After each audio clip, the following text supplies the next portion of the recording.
The following video contains content some viewers might find disturbing. The views and opinions expressed here are not facts and are nothing more than entertainment. The views and opinions are not facts and do not represent the views and opinions of Xirtus or our channel, and do not necessarily represent or reflect the views of the guests, YouTube, Google, mainstream media, society, or civilization at large, or anybody.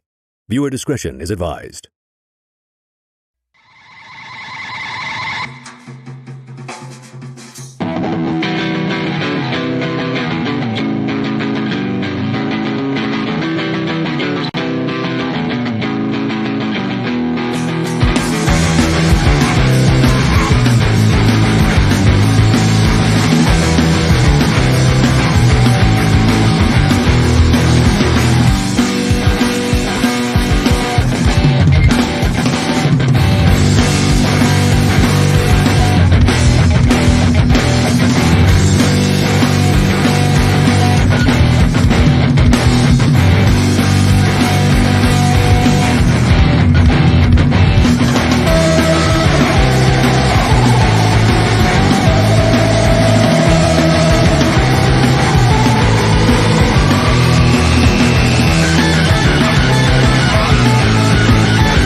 So apparently the Tijuana mayor has been forced to live underground to hide from the cartels, and then inflation's really bad in is it Denmark or Sweden?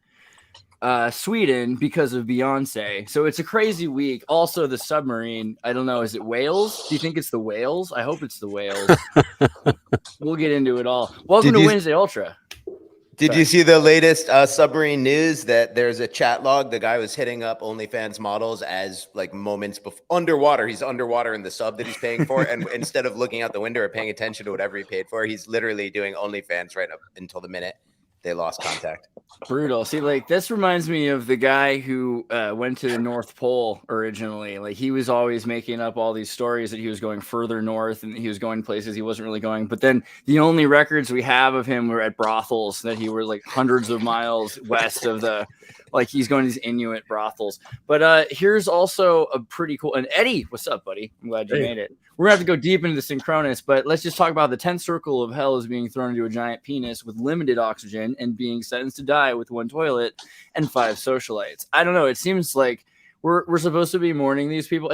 What is the consensus? Is it like we should feel bad for the billionaires, or is it that, oh, we don't feel bad for them anymore now that they've been billionaires? I don't know because I'm hearing both sides. Who absorbed their energy? That's what I want to know first.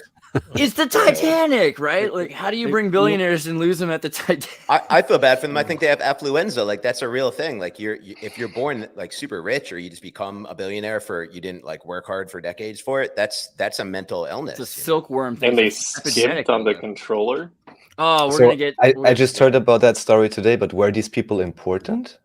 Like were they actually? To their It moms. reminded me of the Titanic too, but were they like actually rich people or influential or patent holders or something? Or there's a couple important. Let's go to those aren't billionaire teeth. Okay, that was the guy from the Simpsons writer. But yeah, go ahead, Eddie. Sorry. Yeah, I'm sorry, I came in late, so I don't know how far you guys covered, but nothing. I just thought there's some kind of parallel with not just Titanic, but also like 9/11. You know, like where we have this well, obviously, we got billionaires, right? We got Titanic, then we talk about the story of the billionaires, the Astors and all these people, and then now we got a billionaire. I don't know what business he's in. So we got the British aviation billionaire Hamish Harding, he's got a lot going on. Bless you, man. And then also you've got the Suleiman son of, along with the father Shahzada Dawood. And so Dawood's I think he's the second richest Pakistani in the world, or something like that. Yeah.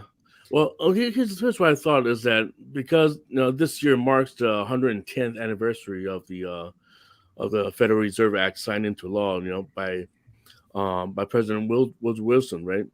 And I just found out the CEO of the Ocean, what's it called? What was the company called? OceanGate. Yeah. OceanGate. The CEO. He what's his name? I thought it was like Pizzagate, OceanGate. Of course, I didn't even know the company was actually named this. It's just too many layers, Yeah, but the thing is that OceanGate CEO, he is the descendant of 2 American presidents. Did you know that? Well, the Titanic being in the news on the anniversary of the passing of the Federal Reserve Act is definitely a huge coincidence, if nothing else. Yeah, I thought the number 110 is also very significant. We know like the World Trade Center has 110 floors, right? Alex's post, same energy with the fake lander, right? Yeah, and also they called this when this the submarine was built, they called it the Cyclops, right? And then they changed the name. So there's a lot of significance. The Cyclops, the Titans. And I only learned about this from you, Eddie, actually, because your post on Synchronous. Despite being in the middle of the North Atlantic, we have internet connections. We needed to make our Titanic dive operation a success. Thank you, Starlink. The company tweeted earlier this month. So Elon Musk stays mum on missing Titanic submarine despite Starlink connection. I find that Starlink supposed to work all the way to the bottom of the oceen? I don't think they said that they were gonna make it work. In previous trips, they were able to establish connection without a problem. But now, but it's not like a guarantee that you get Starlink at the bottom of the sea. Right? It seems like if you're taking a submarine to the bottom of the sea, you shouldn't be depending on any internet connection at all. You should have everything should be analog and offline and ready to go. Do we have the video too? Because the video blew my mind. Also, just like for some. And another thing that I think that kind of gives a little hint that it's a season of sacrifice because midsummer, right? We know what midsummer is, right? Midsummer, right? Happy solstice, right? Happy solstice. Is Prince William's happy birthday, Prince William, 41 years old today, and so there's it's a great gift for him, I think, to slaughter 5 people. All right, so here we are at the Statue of Liberty Deep, which is because Americans will never use the metric system. So now we're down to 152 meters, 211 meters. I need to know how many narwhals were down. That's the only unit of measurement I'm familiar with now. 88. And so now we're at an Eiffel Tower. And so how many Eiffel Towers? We're going to go 3 Eiffel Towers So then 30 Eiffel Towers were going down probably. Let's see how it goes. Okay, and then so there's one. Why did they sink it Petronas so oil deep? platform. I know, right? Well, I think Because the Titanic's pretty deep, right? wouldn't you if you were Something. JP Morgan? I feel like. All right, there's That way one you can't Burj read the Khalifa. name on the back. One Burj Burj Khalifa Khalifa's a deep. good rapper name. Yeah, that's cool. Well- Andaman Sea, Arctic. Maybe Ocean. it's just some kind of a hint. We need to go deeper on the conspiracy iceberg, you know? This is There yeah. it This is. is There this you is what we're go. talking about. Well, and also we know the parallel with Olympic, right? The sister ship. So y'all know this the- doesn't stop anytime yeah. soon, right? So if you look at it, they're both kind of like the Federal Reserve and the Titanic. They're both like insurance frauds. If you look at a grand picture, they're really it's a building full of asbestos, and the other one is a faulty ship that needs to sink the other sister. So and claim insurance money. So Olympia versus the Titans, right? So there's just a lot of things going on. right. But Why'd they put another Statue of Liberty at the bottom of the ocean there? What's that? Maybe just for some perspective. Because they just want you to be able to boy. use it in the map. They should have legend. stacked them all the way up to the top of the ocean. This is 56. Yeah, I'm Statue of Liberty lost. feet. I'm already lost. We have to start over. Well, thought it was- Let's just measure everything in Statue of Liberty. I thought it was 30, but it might be 300. I don't really we want should calculate because the Statue of Liberty is 93 meters tall. That's the limit, right? No, That's so- why they're doing it. Oh, because it's always And important. I'm stuff. curious if anyone has an opinion on the Astor family, because, I mean, we don't have to put them in a good or bad bucket, but it's always interesting to me that the Astors were the last remaining financiers of Tesla, and with the sinking of the Titanic and Jacob Astor, going out with it, that essentially marked the end of any income for Tesla, and that began his lifetime of just kind of like shacking up in that hotel room until he apparently went crazy. Yeah. And Well, then another funny thing about Tesla is we're talking about Elon Musk. He's venturing to Mars, and the CEO of this company, I keep trying to forget his name. His namesake is the two presidents, but he tried to do Mars exploration, but he failed. So there's a lot of weird sinks with. I like the Elon Musk. Simpsons did it aspect too, because there's this Mike Reese, Simpsons producer, and he had been on the OceanGate submarine experience before. He's not on it now, but he said that catastrophe and death just hangs over you. You sign a length waiver that mentions death 3 times on the first page. There's a lot of people who thought this was a bad idea. Where's the article we had that shows it also, or is it? I forget now. For $1 billion, you got to give me a bigger window. What does this cost to get on there? And you've got a window smaller than $250,000 is what you got to pay to get on this. But yeah, I agree. Need a The bigger affirmation. window. Well, it's a $250,000 for one way, apparently. You get back, you owe us the other half. They That's get half their hilarious. money back. The family of somebody. Yeah. Affirmation, action, disaster. Lost Titan sub OceanGate CEO didn't want to hire old white guys. I've been seeing the page on this. I don't know if I Stockton have. Rush. That's his name, Stockton Rush. So he's named after the two presidents, Stockton and Rush, right? So That sounds to me. He doesn't want anyone old. He doesn't want men. It sounds like he wants young women on the sub with him. Where is the vision hence the thing, man? OnlyFans. I lost my little article about it, which really kind of bums me out. Oh, we got to get into this. We're gonna do this whole mission strictly with hot young Asian girls running the sub for social Just justice. before we What is move it? on from It's for Astor, space reasons. do any of you guys know about his book, A Journey in Other Worlds? I also just had seen it yesterday or something, and it supposedly yeah. predicts telephones, solar power, air travel. I mean, predicts, a matter of perspective, I guess. yeah, it talks about life in the year 2000 on Jupiter and Saturn, Right. where humans are going to travel. Here- Here's the Gas quote planets. I was looking for. The 61-year-old went on to say that one of the things you'll find that other submarine operators out there, they'll typically have gentlemen who are ex-military submariners, and you'll see a whole bunch of these 50-year-old white guys. I wanted our team to be younger, to be inspirational. I'm sorry, I'm trying not to laugh. And I'm going to inspire a 16-year-old to pursue marine technology, but a 25-year-old who's a sub pilot or a platform or one of our techs can be inspirational. So in other words, he got rid of anybody who had any experience and knew what to do in a time of crisis and had all this responsibility figured out, and got Judge, people who had no idea. You want to hear this out? This Yeah. is kind of gonna tap into the Tartarus. Because we're talking about sinking the old guys, right? They get rid of the old gods, they get rid of the Titans, right? Right. Sink the Titanic. The Olympians are gonna take over, right? So it's just get rid of these old guys. Right, and exactly, and so I mean, and of course, so what are they doing? They're using this Amazon controller to use to robot a system that they've tested in like a pool. Like these kids know how to like play with the remote control. This is the thing that blows my mind because it's totally feasible that like most people are so inept that this could happen by accident. I could actually see it almost happening by accident. It's just so ironic that it's how could it not be Deus Ex Machina planned by it's amazing. What's the definition of Tartarus anyway? Banishing Saturn, right? After Zeus defeated. There's different visions of it. Some people think of it as there are Titans waiting 1,000 years in order to come out and defeat the demons that control the surface. The Greeks were like, okay, the gods who brought us peace now, they're hiding the Titans under the world for 1,000 years, and they have to fight them every 1,000 years to keep them at bay. I mean, do you find the world we live in to be the peaceful world run by the benevolent Greco-Roman gods? So do you think deep ocean at the bottom of the pit of the ocean, do you think that calls for the definition of Tartarus, banishing them way down in the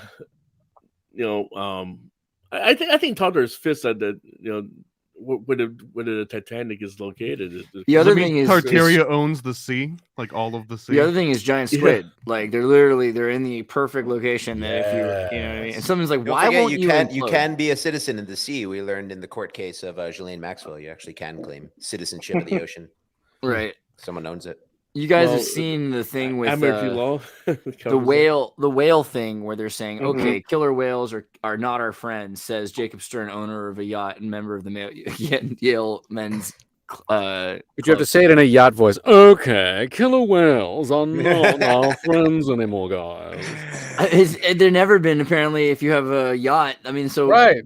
But it's getting worse and worse, and so there's question here. We've talked about AI interacting with whales. I mean, are they starting to pick up what's going on? Is there going to be sort of a Mr. Limpet thing? I found out about the U.S. Marine Mammal Program, and that there was a thing that the military tried to hide that happened after Katrina, where something like hundreds of whales and dolphins were released from Lake Pontchartrain after Hurricane Katrina flooding. The Navy dismissed these as a hoax. I looked into it, and the CIA had papers about this, that there were actually there's hundreds of released spy whales already from a rather large military marine mammal program. And that's just the United States, right? So there's tons of these programs. And they're not just about whales. They train sea lions and all sorts of animals to bring bombs or to find things. Or I feel like all those roads lead back to John C. Lilly. Yeah, absolutely, right. So, but it seems like this is the time where we're in, and then of course you're seeing like squid versus whale, right? The pictures of whales on the side of their bodies, like scars along the side of their body. I don't know if I can find like a photo. Oh, the sucker scars. Yeah. There was a blue whale that washed up in Indonesia, bit in half.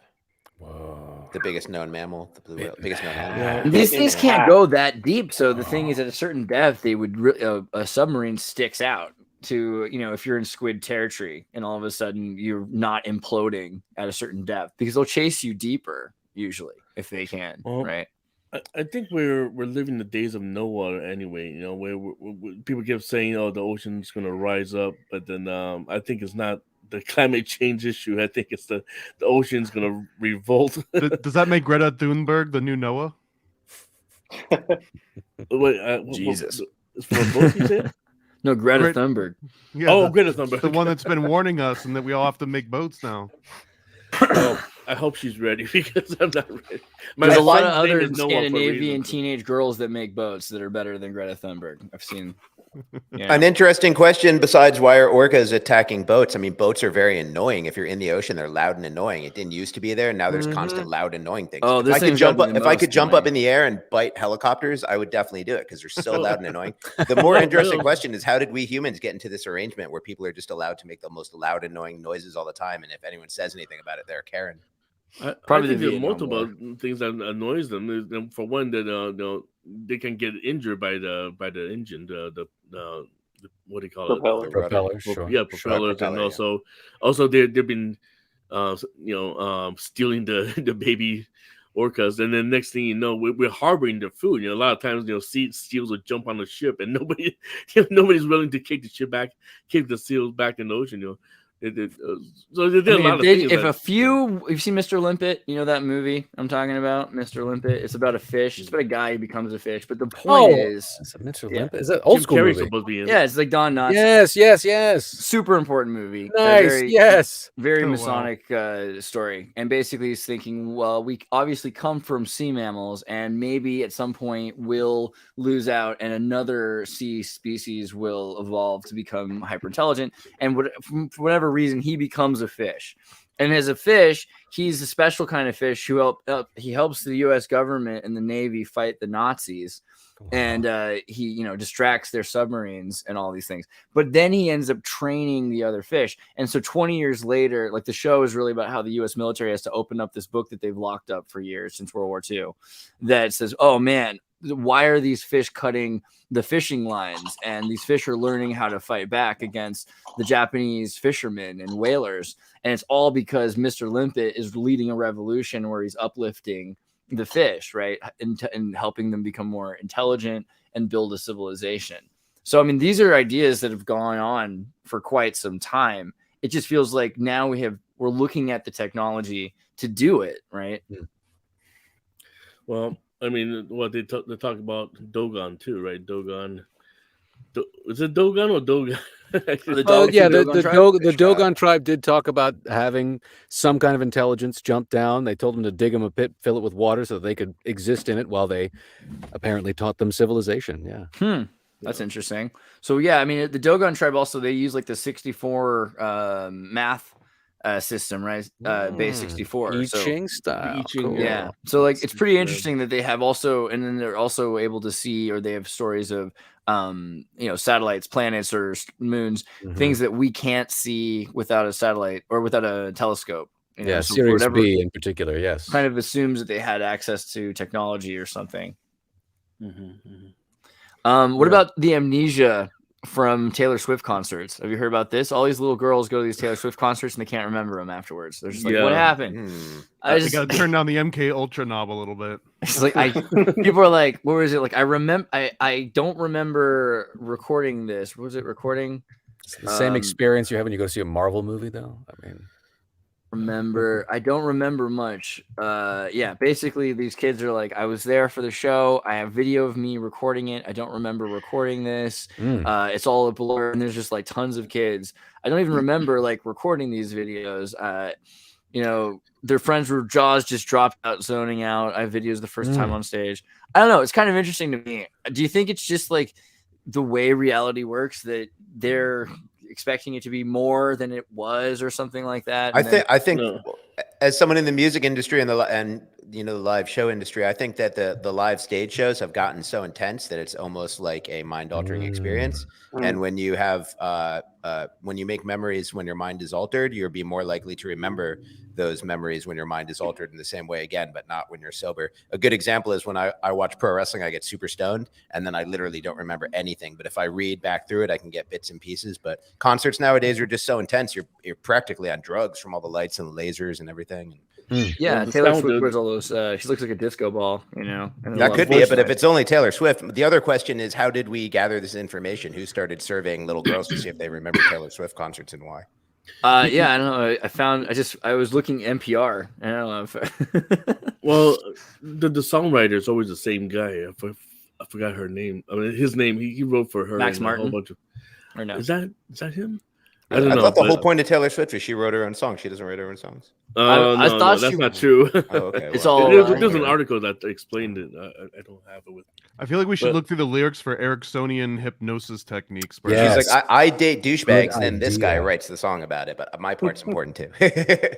What about Hunter Biden's major lawsuit? Like he pleaded guilty. You guys heard that? Hunter Biden pleaded guilty in court. It's all over.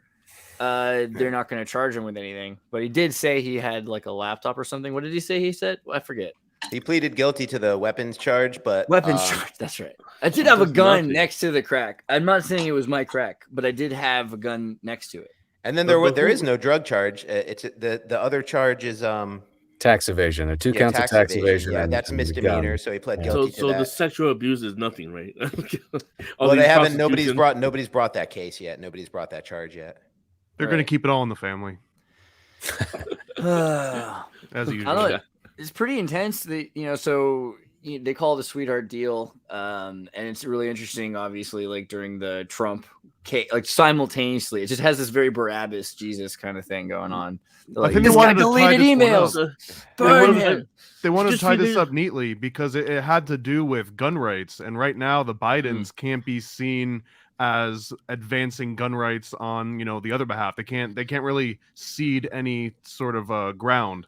So by having Hunter on the line and him getting actually prosecuted, if he didn't just admit guilt and then take the L quietly and then just make it all go away, this could have been like a landmark case where people started protesting just the legality of that entire form Right, to the begin with. background 'Cause, check. yeah, this is basically when you go to purchase a firearm, you have to sign a paper that says Waive you're your not Fifth currently you're not currently a drug user or like an alcoholic or a number of other things, which is always seems flaky because it's like, what if you quit right before, like right as you parked your car, you're like, that's Not it, right full now. turkey. Never Yeah. again. And you go in and buy it, and it's completely legal. And then you get back to your car and you're like, actually, Should maybe I am. celebrate. I'm gonna be. Yeah, we need to celebrate this. Right, I because don't his know why. correct argument would be that he has a right to own a gun. But I mean, the obvious question that the news is avoid, or the left stream news is avoiding is, why would a brilliant humanitarian philanthropist like Hunter Biden want to own a disgusting gun?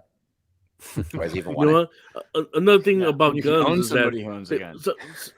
I just been recently collecting like war footages and in Mexico too. That in Mexico, a lot of the cartels are starting to collect rocket launchers that were donated to the Ukrainians. We're talking about weapons that being circulating around. There's gun running going on, and also Our philanthropy money knows no laundering, ends. basically. Yeah. So Realistically, Biden- that the only stability that's going to come from like these small, well-armed supra militias that form. It's not going to be from the states. Let's be realistic. So I'm kind of stoked on that. And that's what we do want to talk about the Tijuana mayor who's like hiding from the cartels, right? Like, You opened on this. Yes, I want to hear Yeah. about this. He's I going do wanna- subterranean. What is this? just because of the Hunter thing, I want to say really quickly, Hunter's name, if this is Shield saying, if Hunter's name was John or Jane Doe, no criminal tax prosecution would have ever been contemplated, right? So they're thinking that, okay, this is specialized against him because he is the son of the president. So if Hunter paid all his taxes, albeit delinquently, then no harm or injustice was done. Maybe that's maybe we're looking at Hunter Biden like so extremely, but if he was just like any other person, like if he was, I don't think it's fair. It's not fair to take the For those two offspring, charges. someone that was raised by the president of the United States, and look at that person's behavior. How does a person turn out that was raised by the president? I don't think that should reflect poorly on the president that his son is a drug dealer. Unless there's other family members that also have severe mental problems and are suicidal and write diaries about it, then you start to raise questions. The guy has a stutter, guys. Can we just lay off of his family a little bit, please? I mean, Well- I just think that if it was like George Floyd or something like that, everyone would be saying, yeah, like we need to forgive and forget. And because it's Hunter Biden, of course, we're like, no, we need to set an example. That does sound like Turkish justice in the 70s. Well, they might need to set an example, because here's the crisis point we're at right here. On one side, you've got the majority of all the guns in the world are in the hands of United States citizens, more guns than all the other all the militaries put together, I think. And at least the United States military has something like 80 million guns or something like that, and the United States citizens are like 500 million. Anyway, so you've got that one arc. Nothing's taking those guns away, And then on the other side is the exposure that there is no legitimate justice system. We do have unequal justice. Hillary Clinton can wear a hat that says, "What about her emails?" basically admitting to gross felonies and executable offenses, and she's like, "Yeah, I'm on the winning team. Duh, you guys are losers. You're going to lose." So it's like everyone still has their guns, and they're exposing that there is no actual justice. You know what I mean? That's a crisis point. Something's got to give. Right. I don't think they have a plan for that, honestly, except for punt and just kick the can down the road. So, okay, Tijuana in that respect seems similar. So you've got a bunch of parts of South America and Latin America into Mexico that have been run by the CIA. And over time, they've established themselves. You know, you've got cartels that are able to defend themselves. The other thing to consider, okay, actually, I think we have, hey, Sam, are you here? Yes, broadcasting live here deep from an underground military bunker or a spaceship high above the plane of Earth from the most trusted puppet in media. Reporting since Roswell, I'm Sam Newsman, and happy hump day, everyone. How is everyone in the house? Hey, Sam. Hump day, Good Sam. to see you, Thank man. you. So we were just looking into the Hunter Biden story. We were talking a little bit about the idea of state justice and a couple things. Maybe you've got a thought on the Tijuana situation real quick. We were just going to say that before. Also, I'm sure you've got some things you've been reporting on. Just for people who don't know, Sam is the most trusted puppet in newscasting, I would say. And one of my in all favorite. of media. Let's give the man a quick plug since this is his first time on, man. Tell people where they can find your radio show and all that. Oh, yeah. Well, I would sit there and tell you could find me on Instagram. However, I've been recently banned there. Recently banned. Yes, a real That's media how you know he's puppet. legitimate. Listen, I mean, listen, I try to tag everything with hashtag comedy, hashtag humor, hashtag parody, and hashtag satire. Hashtag, by the way, I'm a puppet.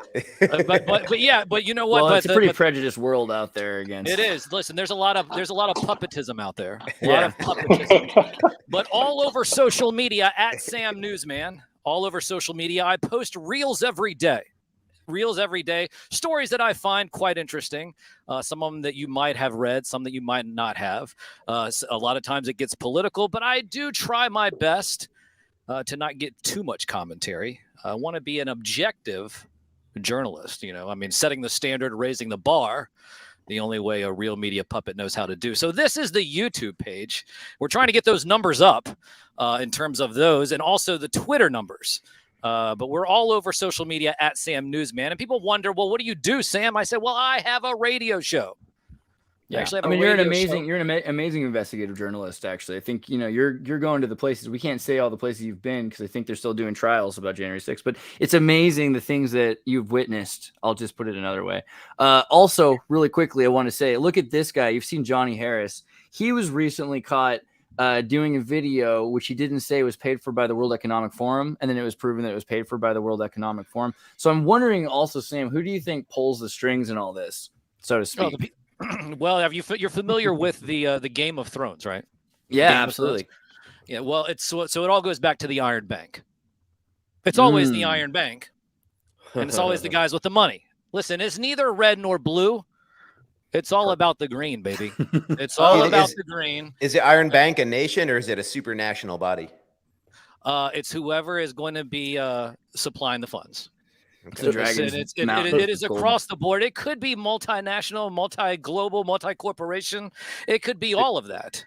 It's Sam, but in the Game of Thrones, isn't the Iron Bank also the nation that actually created assassins, right? Well, that's where what's her name? She was trained there, right?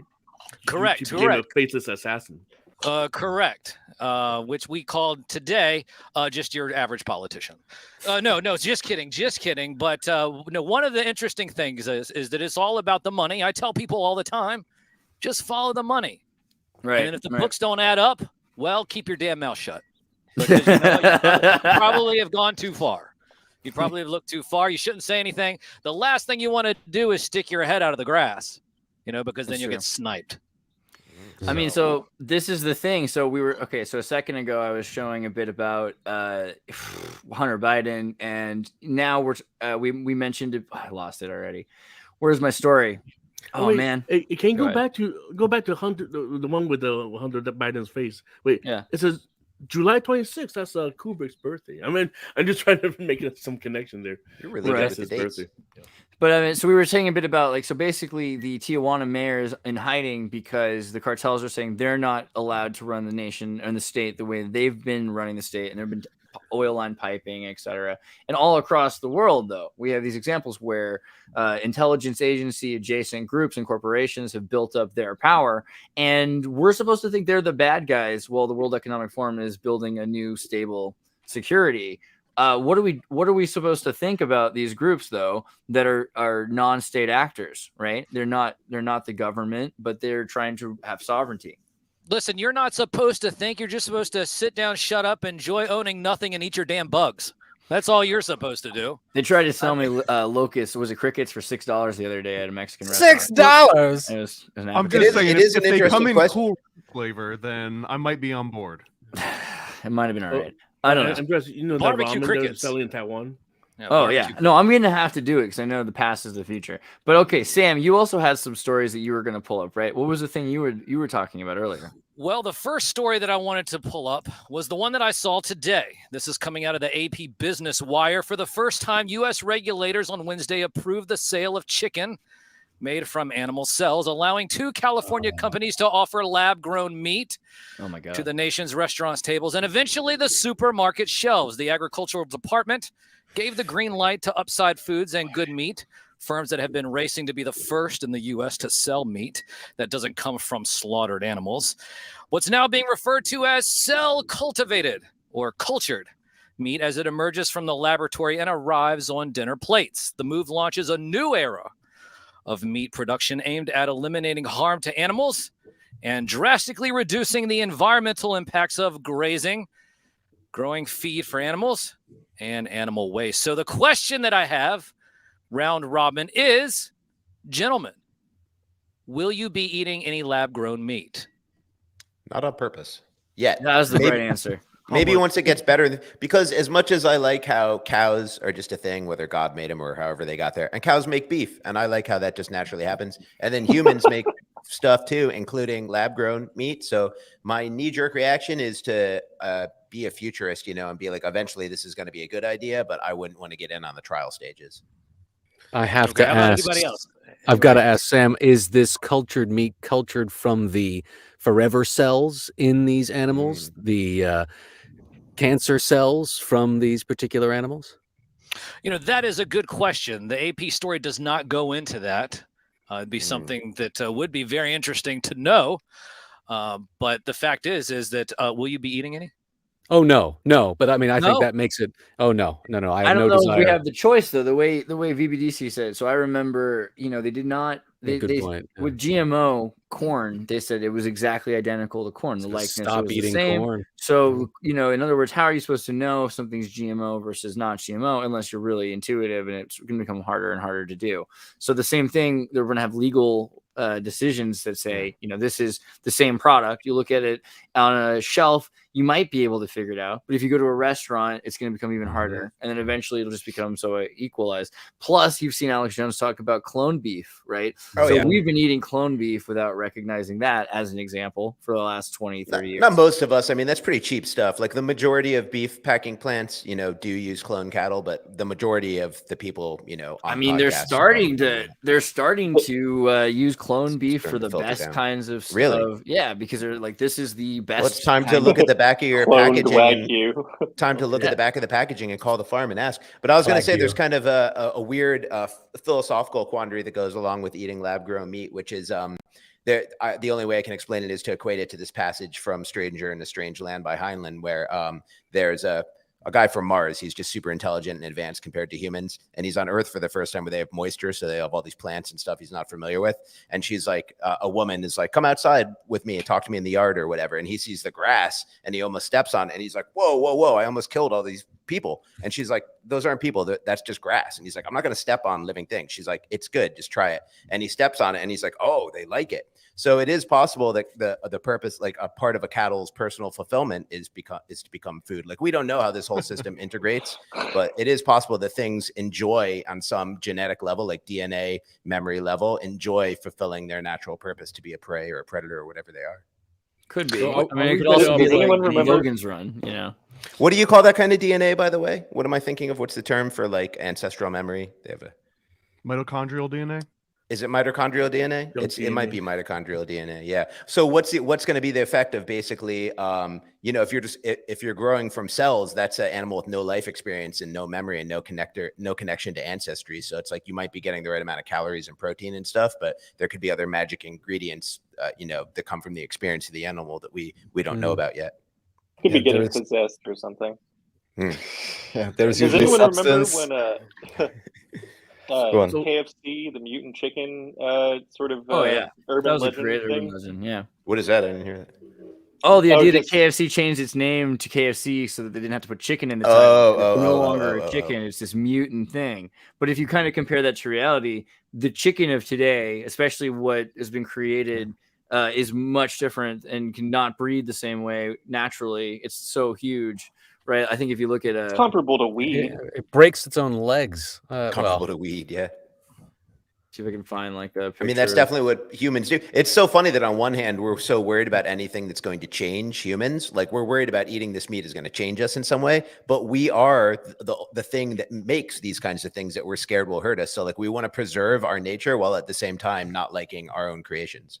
Yeah, but this is based. I mean, honestly, a chicken. Look at that chicken. Look at that pesky 1957 chicken. Hey, he used to hit the gym. What's he doing? Get him out of here. 2005. Listen, the other two got the idea. Listen, I feel like 2005 chicken is right. That is right for chicken.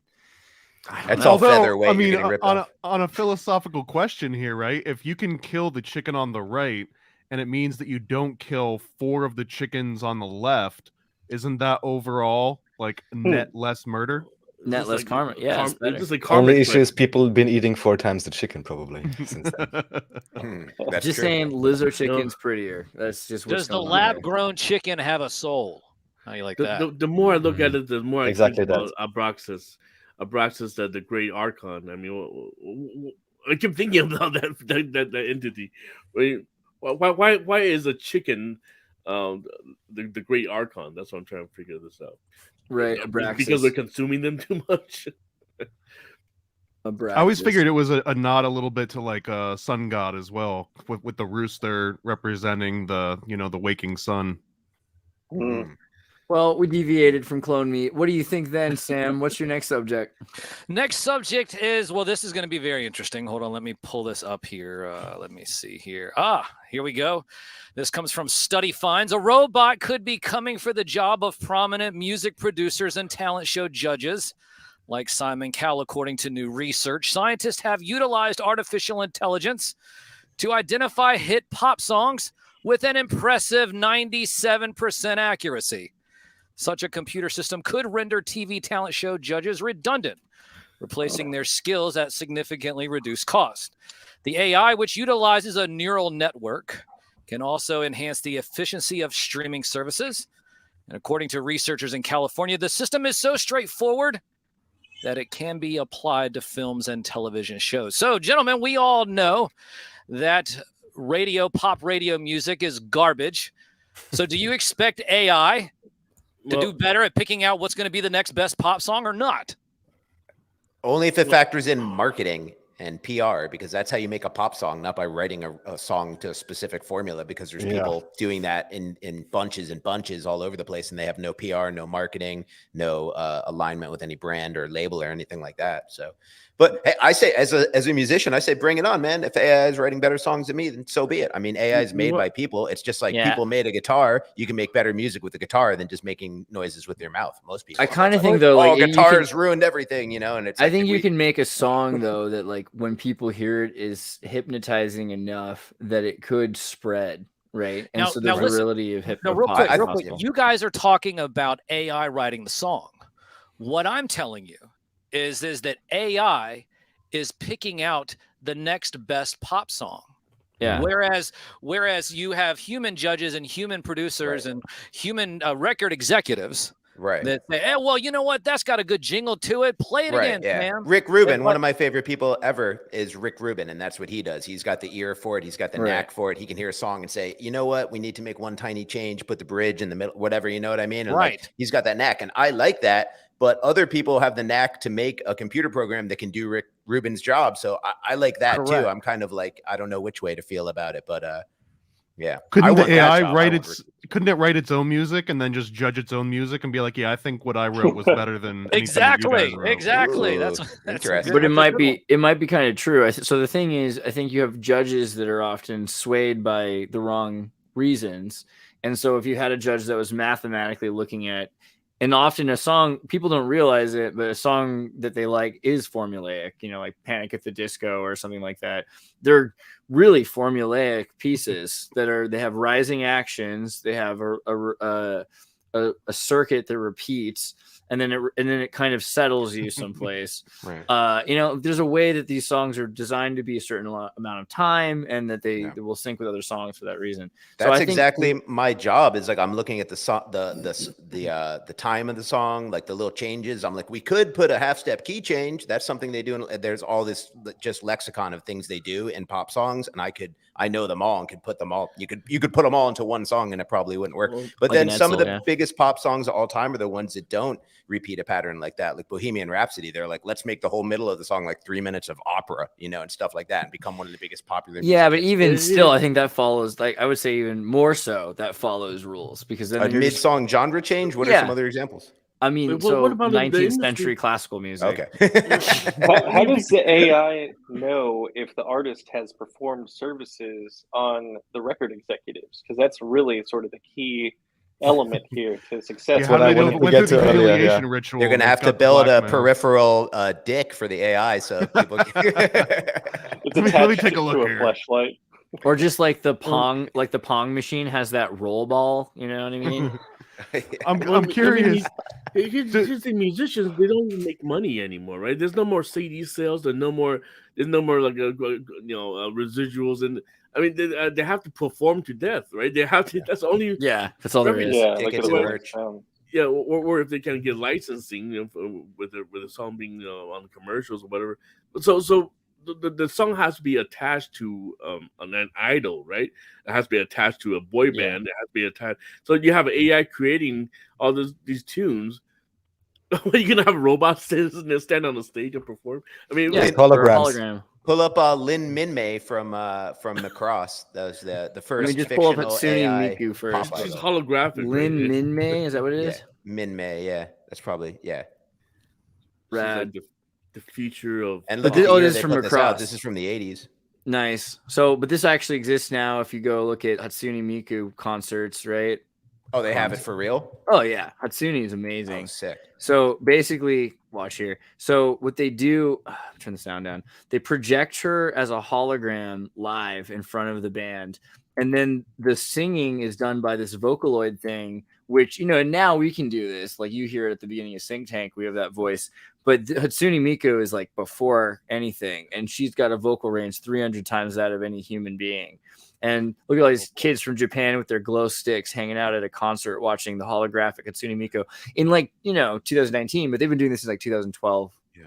So it's been. Is around. it bad? I feel like it's cool. It's awesome. I love like it. But I don't think everybody does. But that's also, that's me. I think but that like wanting pop music to reflect your own sartorial style is such like a fool's errand anyhow. Like no matter if you're like an intelligent person in any era, like you're not going to relate to the pop music too well. You know what I wonder mean? what So these like kids think wanting of pop it. music to align better with what makes you unique you wouldn't be unique anymore. You'd be the mainstream person. So I think these kids are freaked out by it. But the thing is that it sounds kind of robotic. That's the main difference.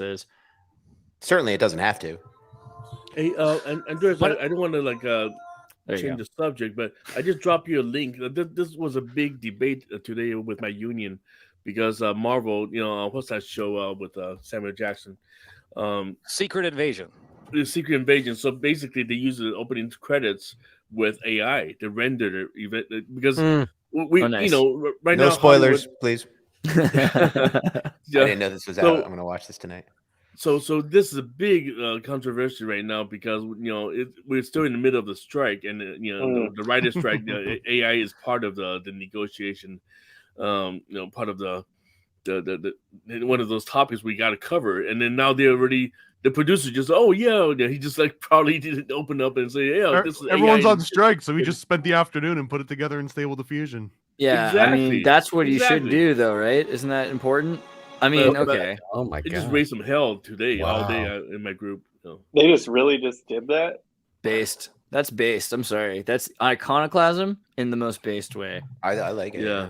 Yeah, But it looks it's- cool too. And I think you need to be forward thinking in art. So what are you gonna do? I know, Hold it but- back for the corporation? Yeah, I mean, have we had any? What's a new style of art we've had since I'm born besides AI? How Or could you CG? not? Would you have to have Well, people but fake it? his thing is that with me, I belong to the art director skills. So the over the last ever since the strike happened, these everybody just been upheaval talking about we gotta face the problem that these are actually stolen art. These are learned algorithms. They don't just create these Oh yeah, I was just about to out talk of about that. out of Well, blank canvas. There is a thing. Are you gonna talk about this, Andrew? Go ahead. Yeah, AI is starting to cannibalize its own, like it's becoming self-derivative. Mhm. That's what human artists do too. So, but what's Yeah. interesting is if you're looking at art to train on, and you start training on really bad early AI art that isn't good, and it starts thinking that's okay stuff to learn from, then it starts perpetuating bad hands. You know what I mean? Because it's learning Yeah. from bad. That's the kind of thing. So we're getting art that's getting worse and worse and worse By essentially. human standards, but obviously it's subjective. Yeah, because it's not, and that's And not even interesting. by your standards. Is it getting worse by your standards? Because you're part of humanity too, Andreas. Right. Do you like So it better AI when it is references human art, or do you enjoy seeing it spiral into its own mind? Yes. Is it Yes. AI impressionism? Is that what's happening? Why? now? I don't understand why people are so negative about all this future stuff. It's like, just like I said, like music is better with instruments, but those change the whole nature of music, which used to just be singing. It's Well, just Oh my another God, they're instrument, coming yeah. for us. Yeah. Oh boy. I think it's possible that people were counting on exploiting AI, making like this finer art kind of stuff to sort of take the load off of them. And now that it's entering this sort of impressionist era, they're not going to be able to exploit it in the same way. Right. Well, if I remember correctly, I believe that the number is about 80 to 85% of all jobs in the next 6 years will be taken over by artificial intelligence. I believe that is the last number. They But estimated isn't- 300 million. but 300 isn't- million. Isn't a job like a devil's bet anyway? Yeah. Like, don't you not want a job? Like, aren't you happy that they're going to stop having people carry salt bags from the coast of India 200 miles? Yeah. inland? It's that old. I forget I forget if it's Warren Buffett. I forget who said it, but it's like if a steam shovel is taking away jobs, if it only takes one person to run a steam shovel and that takes away 100 jobs of people digging with shovels, he's like, why not give everyone tablespoons, and then you can employ 1 million people to dig the same hole you could do with one steam shovel. He's like, what are we trying to do? Are we trying to dig holes, or just make the entire human race a jobs program? Well, I tell you what, Well- I'll be happy about. I'll be happy about when people are stopped referring to themselves and other people as puppets. Because I Right, tell you, yeah. if there's one thing that upsets me more than anything, is seeing people say, "Oh, that's a political puppet, that's a media puppet," and here I am, a real puppet. So maybe this whole AI stuff could sit there and finally get people to stop being a bunch of puppetists, calling all these humans puppets. And here I am, a real media puppet. How do you Well, know I if you're a live- puppet or a Muppet? Do you get like 23andMe for that, or? Well, Muppet, you're from Monster. Muppet is an actual. Well, that is it's trademarked. That's Yeah. your word. I can't say that. It's licensed. It's licensed by Disney's Disney. word. Only Disney. Don't can you do drop that. the That's hard Disney, M on that's them. that's the House of Mouse, as we call it. Got it. And Got it. so got it. I'm a puppet, the most trusted puppet in media. We're gonna get although I Steamboat do- Willie on here soon because Yeah. I heard he's free now. So we'll figure out what he Oh, thinks he is. about That's that. right. He is. Yeah. Yes. Yeah, he's He gonna be is free. You guys know each other? agent. Yeah, we vacation in con. You know, That's old deeply pal. classified Yeah. stuff. Yeah. Can't get into too much of that. Yes. But gentlemen, you know what? It is getting late. So, but I will be back next week with 2 more stories with a little bit of round robin. Awesome. So it might be something that is off the cuff, but I want to appreciate all of you guys for just chiming in. And I'll be back once again next week. Remember, you can listen to me every Saturday morning from 9 a.m. to noon. Make sure that you download the Live 365 app, or you can go to WDCE 90.1 FM.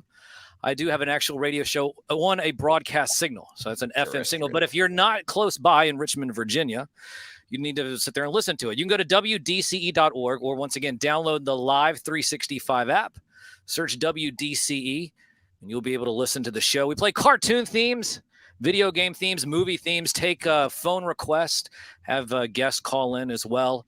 But it is on Saturday morning, which was a magical time. And there it goes. There's my station right there. Awesome. But yes, at an actual radio station, a real radio station, every Saturday morning, bringing back the magic and nostalgia of Saturday morning. the only way a real media puppet knows how to do. So once again, that is WDC 90.1 FM. And remember, you can follow me at Sam Newsman all over social media for the only radio show host dedicated to the magic and nostalgia of Saturday morning. Hosted by me, of course, a real puppet. Anyways, happy hump day, guys, from the most trusted puppet in media. Reporting since Roswell, I'm Sam Newsman, and this is a happy hump day. We love you, Sam. It was nice meeting you, Sam. That was awesome. Bless you, Sam. Take care of yourself. It was good to have you. Richmond, awesome. Virginia. That's legit. From I'm going to tip my hat and peace out too. I've got work to do still. It's a pleasure to see you all, though I love the conversation. Sam is legit. Boy, that was cool. Well, we'll hang out with Sam. He's got More. a radio You voice, guys huh? are nearby each other, so maybe you guys. Yeah, can, like, maybe. Oh, really? Oh, okay. I Go got get a a drink with theory. Sam. Later, Douglas. That's cool. Have a great evening, you guys. They weren't talking at the same time at any point, were they? Hold on, wait a minute. They both have to leave at the same time. He's got another camera on the other side, and he's facing. He's got his hand- Interesting. Same guy. It's the same guy.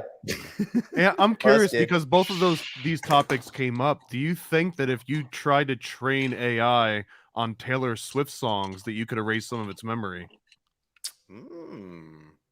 Probably. Or well, so that's another interesting thing is, do you think that AI itself is something where you would, I mean, most of the time you wouldn't just erase its memory, you just create a new personality every time. Right? You know, Waking up in the morning. It just reminds me of that scene in 2001, you know, when Dave is ready to shut Hal down, you know, in the room, control room. You know, he's like, "Let me sing you a song, Dave. Let me sing you Daisy." And People in the going back chat, to- people in the chat really think they're the same person. They're not actually the same They're not person. really. Oh, the same don't person. give Are it you kidding? away, That's man. Sam. Come Are on, you- keep the come on. mystique. They might man. be, That's I the don't know. mystery of I it. thought that was kind of funny though. The idea that he might have like a person, like it's hilarious. No, but that's actually Sam. Right now, he's fighting with the puppet. He's like, "Why'd you say that? Damn you!" Yeah, those are the It's worst. like what do you call it? Norman Bates with his mother. You know? Yeah, no, it's the It's the World Economic competitors. Forum, not Doug. Do you guys know who Jack Chick is? Have you guys already heard of this guy? Of course. All right, so know I Jack didn't Chick. understand it. I didn't know it. I was just like, wow, Thomas is cool because he's making chick tracks, not knowing what a chick track is. Maybe you want to like, explain things to everybody, including me, because I'm Yeah, so the Chick Track, he actually started doing regular comic book format in a way, but over time, Jack Chick decided he wanted to evangelize using these little pamphlets, and he thought that he could get he understood some of the propaganda that the early US did with foreign countries, where they would drop these pamphlets out, and it was very illustrated. It's freaking because brilliant. you wouldn't have to, you could overcome the language barrier, right, with good enough illustration. So he takes this idea of propaganda the US is doing, and he says, well, I want to use this within the states and maybe outside the states, but to advance the word of God instead of pushing US propaganda.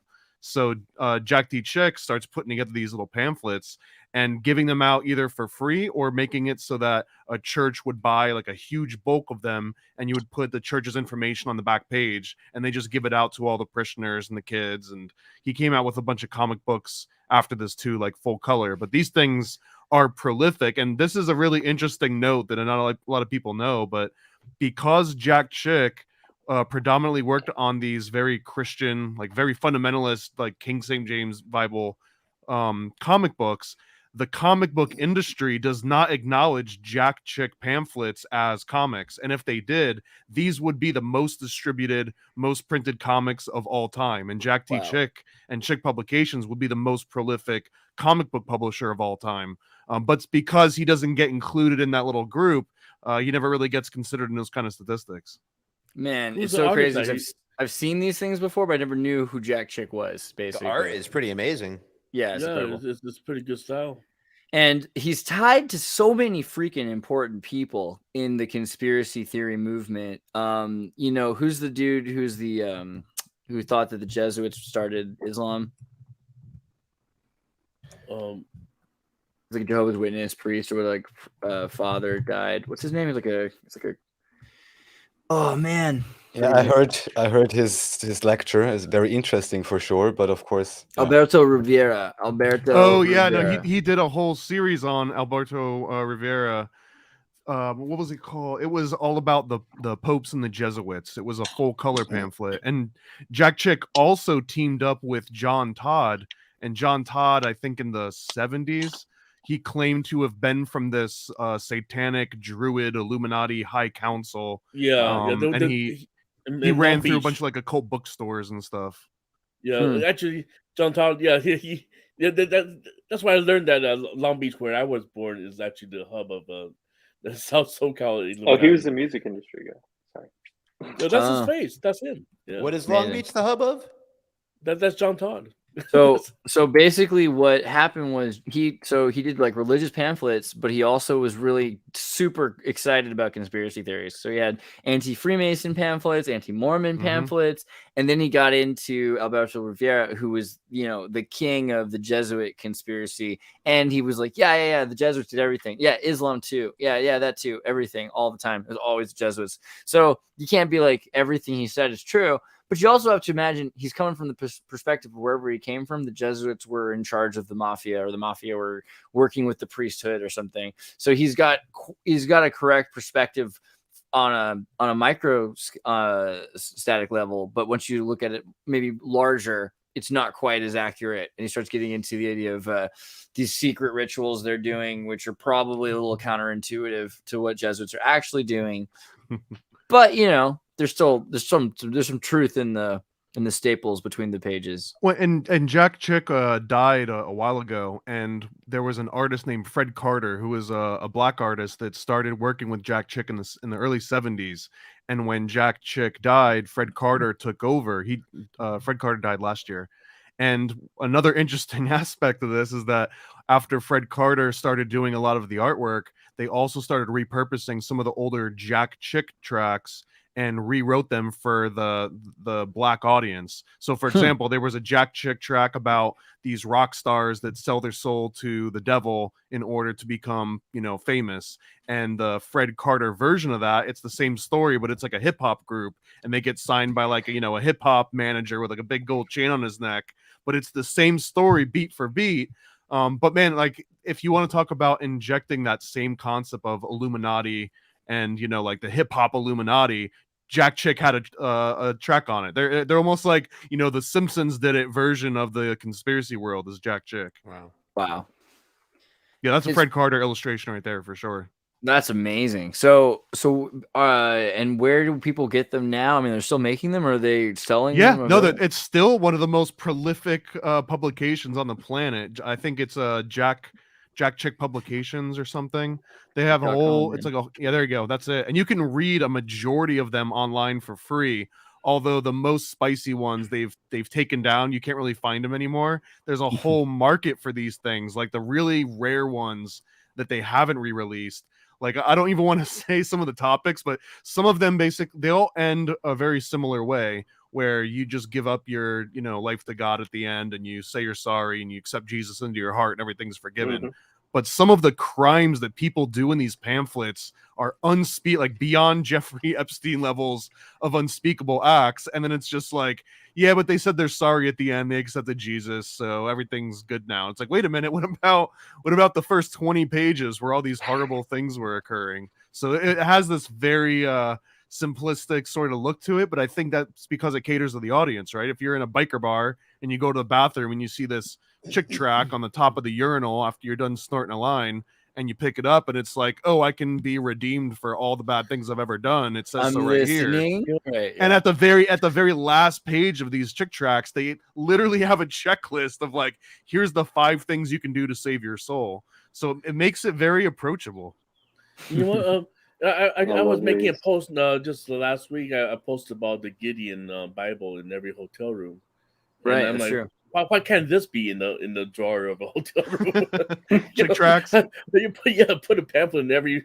The Gideon should totally get involved with chick tracks. That would be really cool. That would change the world. But I guess the thing is, I mean, I gotta wonder: are they spreading truth? Because some of their anti-Mormon stuff looks pretty crazy, and some of their anti-Mason stuff seems a little off. So I wouldn't say it's truth. You have to understand the perspective of chick tracks.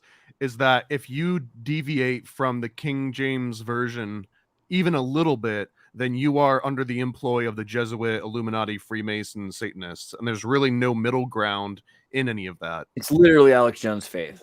And then who made the King James version? You know, isn't that? Are we sure that that's not The related guy to that wrote Jesuits at demonology all? and believed in werewolves? Yeah. Yeah. If the truth is unknowable, it depends on if the author knows that. If the author knows the truth is unknowable and they're telling you the truth, that's, to me, would almost be like a better definition of propaganda. If they actually believe that you can accept Jesus and that erases all your sins, and then it's not propaganda. It's an attempt to tell the truth.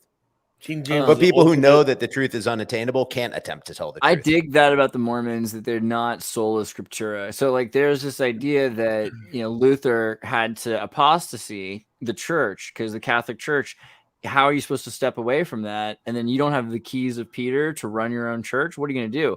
So he says, okay, well, this is my set of keys. And he points to the Bible, and the Bible becomes the authorization to actually have a church, because a church is a thing. It's more than just, there's this conversation aspect where we're talking about God and theology and everything. But then there's also like magic, you know, like you can rise people from the dead. Some of these beliefs that they have, you can cure people of diseases.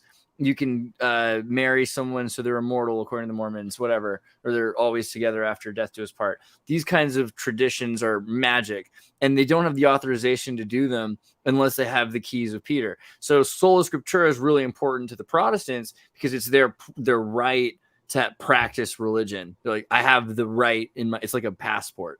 And if you say, well, that book isn't really what you think it is, it really kind of dismantles the argument that they have the right to even practice in the first place, which bums out Protestants. So that's why the Book of Mormon is interesting. It's like, well, God just gave me this other set of keys, and then I got in the truck and it started running.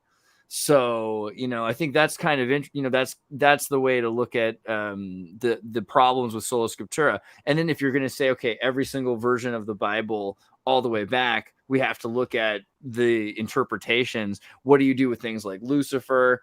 We've had Eddie on the show talking about if Lucifer is really this Lilith or this goddess or all these things. What do we do with Enoch and everything else? I mean, you can see the difference because there is a Pentecostal American Christian movement, and it seems vapid in certain important aspects. Well, on Enoch too, I did a show a while ago with Esoteric Eddie, and he made this good point that I've been out. He sent me down a rabbit hole, but a lot in the modern Bible, a lot of the references where they say Jesus, there's a lot of places where it could have been interchangeable with Enoch, but to make things just simpler, they just kind of like streamlined it. So it was like they merged these different stories. But if you go back through and look at those original texts, some of those stories were mentioning Enoch by name and not Jesus.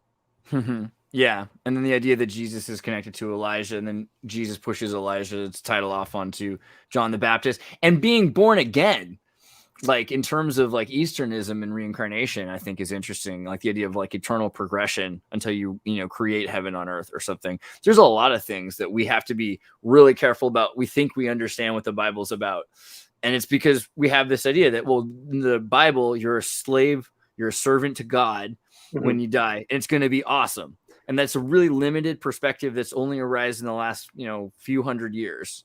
And according to Tertullian and other philosophers, the idea is Christ made it possible for you to become more godlike. And that's completely missing from the idea that you're becoming a god is not part of modern Christianity at all, even though that's the fundamental root of the idea of the religion. Well, in Mormonism, though, you get to have a planet, which is pretty damn close to getting back into the god realm. Exactly. But that freaks people out, except for J.R.R. Tolkien and C.S. Lewis, who both said you will become Jesus came to make you become to become a god. Right, there were gods in waiting, I think was the thing. Every man and every woman is a star. Where do we hear that from? Hey, where'd you get those OT9? That sounds this is like a Crowley. Right? Yeah. We all become KSW. Sorry, you say actually, I gotta bounce, but it was great catching up with you guys, and I hope that those guys still have air in their little submarine tomorrow. Yeah, I mean, if the window didn't break. We'll see we'll see how it goes. You know what I mean? The most honest podcast. We'll see how it goes. All right, guys. Hey, everybody. Take care. There's a Talib Kweli song when he was with a group called Mood, called "Another Millionaire Dies Every Day" that we could play for this guy.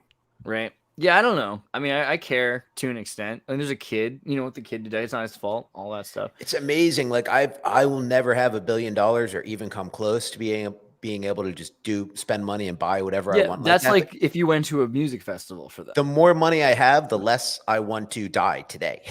So like I wouldn't be getting. I'm richer now than I've ever been in my life, and less likely to get into a submarine. There's something to say about dying in a famous way, though. Right? Like none of us are gonna die in like a famous way. Like you got a gerbil in your butt, and you're found hanging yourself. Maybe, but it's the same premise where it's like all of like the space is rife for first, right? Like all 5 of us could potentially be in the Guinness Book of World Records for doing the most mundane thing in outer space. Like you could be the first person to pickpocket another person in space.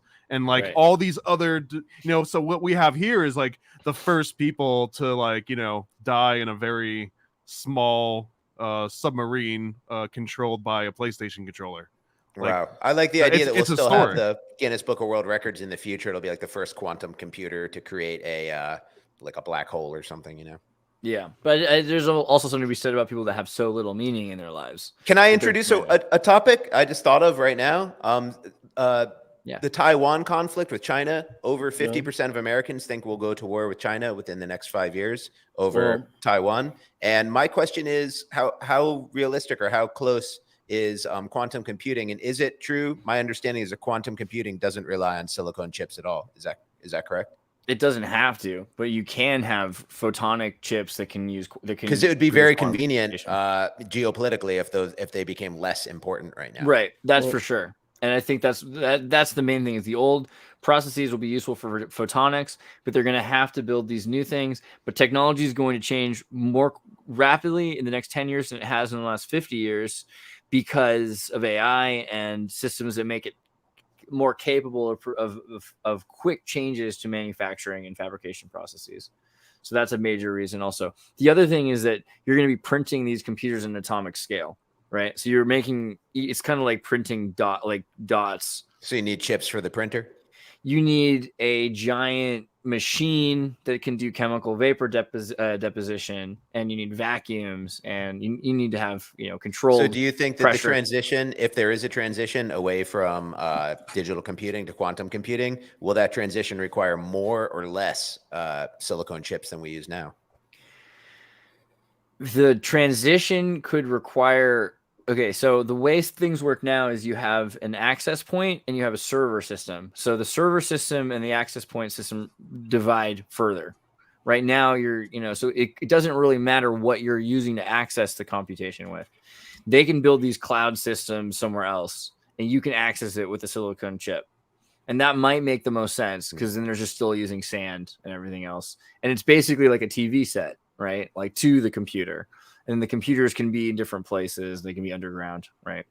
But I think the main thing is it's going to be upwards of $1 billion each time they start to build a new fab process for maybe $100 billion or something. I wonder if there's like a historical kind of correlation between the end of a technology and the propensity to fight over it. You know what I mean? Like if people were like going to war over buggy whips at the advent of the automobile or something, because we're seeing this huge conflict going on with Russia that's about oil, which is on its way out. And then the next proposed huge conflict is with China over silicone chips, which will eventually be a thing of the past.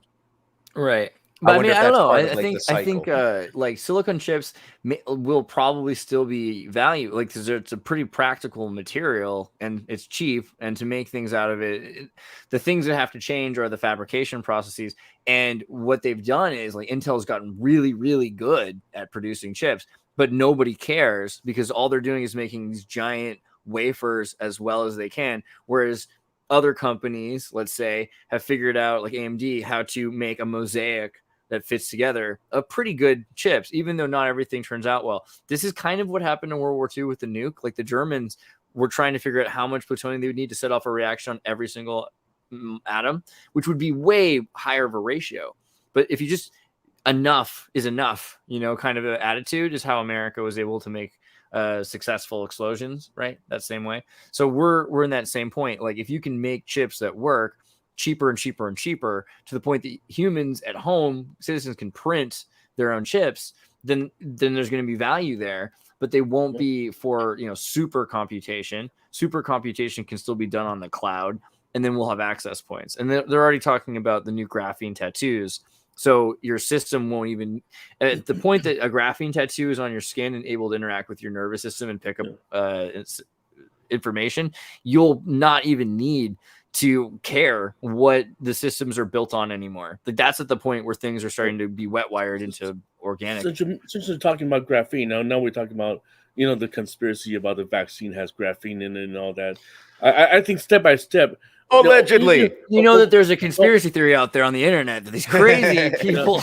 I know, and we're not going to get to that, but I'm trying to say we that might actually, because Joe Biden did just say he wanted to declassify the origins of COVID, so I'm allowed to say that. But keep going. Did he? But what I'm trying to say is that ultimately the holy grail of computing would not be silicon based; it will be carbon based. It will be in our body. We were talking about Elon Musk Neuralink and Jeff Bezos' Synchron. They're all going to jack our biology into the mainframe, and ultimately it's going to piggyback on our own brain power, right?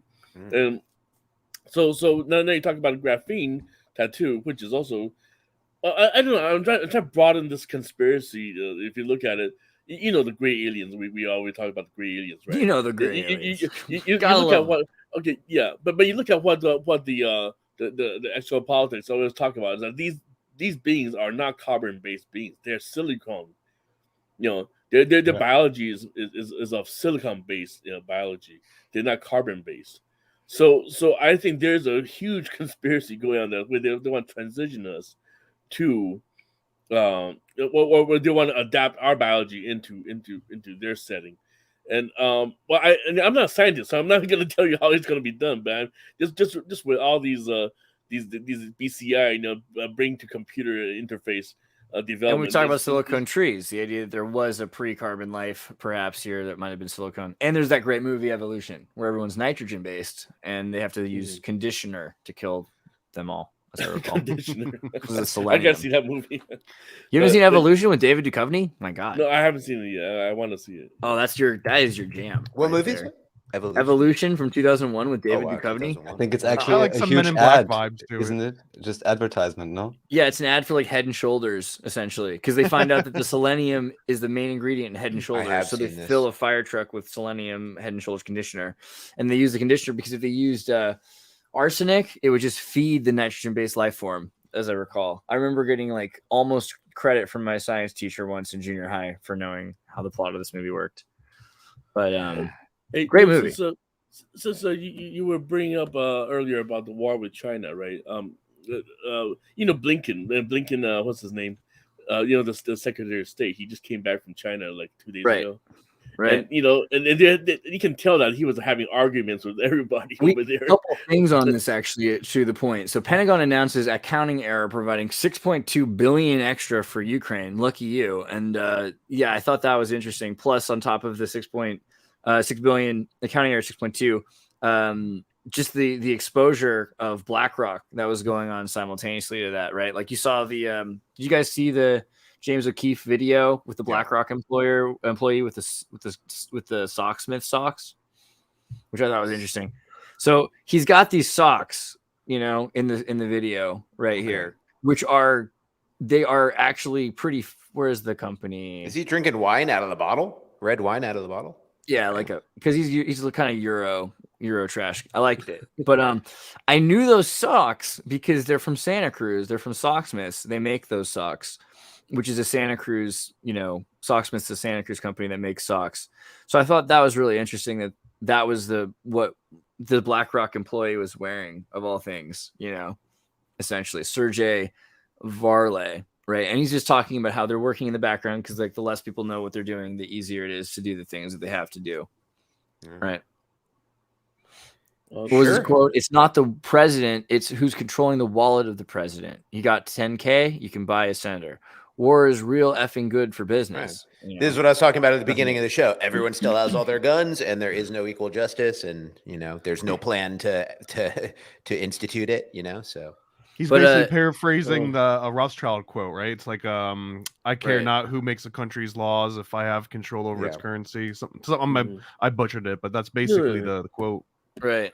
I mean, so Give this is me your also central bank, then that's it. give me the power to print the money. I care not who makes the laws. Biden signs bill requiring declassification of COVID origins information. So here's the beginning of it. And he said, we're going to have to make this happen, implementing legislation. And then he's like missing the deadline, bro. That sucks. So some of the documents started coming out, declassification information related to the origin of COVID. Deadline not later than 90 days after the date of this enactment. Director of National Intelligence shall declassify any and all information relating to potential links between Wuhan Institute of Virology and the origin of the coronavirus disease 2019. It's going to be one of those things, and we said this from the beginning, where it's all going to come out when it's too late. And it's so it's interesting. It's not too late yet. Apparently, it's like, what else are they waiting for? And it might be. Another weird thing that happened before Blinken visited China a week before was Bill Gates. Bill Gates was shaking hands with Xi.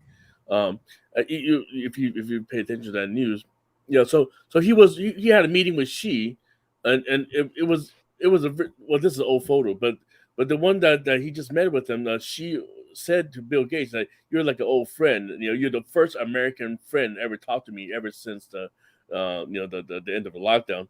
And so if you look at the correlation, I established, I think that, the Wuhan military world games started on October 18th, 2019, right? The same day that Bill Gates and John Hopkins, Event 201 pandemic exercise also commenced on October 18th, 2019. And also that was the same time that Beetlejuice, was having the dimming. So there's some really crazy thing going on. But by Bill Gates visiting Xi one more time 2 weeks ago, it kind of gets me a little nervous. Like they have something else building up. They got they're entering phase 2 right now. We know this is a collaboration. Well, I mean, they're starting with all the paperwork's coming out. Patient zero from Reason. Patient zero might have been from Wuhan lab scientists report finds. That's the thing that people don't talk about. How much technology has been supported by Western science. I mean, Wuhan didn't develop all this by themselves. This is the craziest thing, that people are still thinking China is the only one who's got the hand bloody on this. This is a world control mechanism, right. But that's the thing. We're finding evidence. So you can't just say China did this or something. I think that's why this is so complicated, because it's a world. The world did this legitimately. Yeah. You've got evidence that at the very beginning of the outbreak, it was 3 U.S. scientists amongst the Chinese researchers who fell ill at like patient zero status. So everybody's involved: the Canadians, the Chinese, the United States, different corporations, nonprofits. Like, it's everybody. Yeah. The first research lab in Wuhan was built by French pharmaceutical company. Darn the French! Sorry, what were you gonna say, Ralph? No, I just want to say, so I'll just drop it here, that there's a reason why it is called, how's it called, germ theory or infection theory. Everyone can look into terrain and other things. That's my actual view. But even just without getting into details here, what did they actually do? They were locking down people. They were using dubious testing methods. They were using dubious treatment methods, without getting into details again. These are the real effects. This is what each and every government worldwide did, not independently, but obviously in a coordinated fashion. I think even the German Chancellor Merkel was at these COVID games too, or when they had a simulation, Event 201, right? So that was the real effect, because how many people, even if we go with the now, let's say, mainstream idea that there is this thing that came out of whatever, a chimpanzee, what was it initially? A goose or something? No, it was this strange animal. Pangolin, right. Pangolin or a lab or whatever, which is not my view. But even if we go with that, the real effects would be, if you factor it out now, even with all the statistics, what did cause hyperinflation and so on? Supply chain breakdowns, all the lockdowns. This is the real detriment to health. I mean, there was an interesting thing with the pangolin thing, because right about a month beforehand, or just that month, was 1204. No, was this earlier? Pangolin was Precise Pangolin was the Ubuntu long-term release. I just thought that was so weird. I don't know. But that was a 2012. No, that was an old one. Yeah, but like they had the long-term release ended in 2020. Oh no! Or 2019. Oh boy! Yeah, I can believe it. I can believe it. End of the pangolin. It's kind of messed up. This could turn into just another reason that we should all just be eating cultured proteins, right? So there are no wet markets anymore. All the Right. Chinese will be begging for culture, the pangolin, in the little tree. Once you take away everyone's culture. The other thing is that a Muslim-led city in Michigan bans pride flags, leading everyone in America to kind of just stand there and think for a while. And I like that. I think that's what we need to do. But right? Well, but you know what the other headline I posted not long ago, that what is it, Minnesota? Then now the Muslims are gonna pray on the streets. Like they do it at 5 o'clock in the morning. I'm in Minnesota a lot of the time, man. I hear them. It's loud. I don't know whether to let rainbow. It's right by the time I try to go to bed, Oh yeah, an orca wouldn't put up with that. An orca would eat them. I say we get rid of. I mean, if it's up to me, I don't want to force anyone to do anything, but I hope everyone has a philosophical upgrade and they're like, let's get rid of flags. Flags are stupid. Flags are symbols for nation states, which are just not my favorite only things recently, they're a symbol of conformity and more important. No, I was saying more importantly, they are a symbol of conformity because really we have these stamps, right?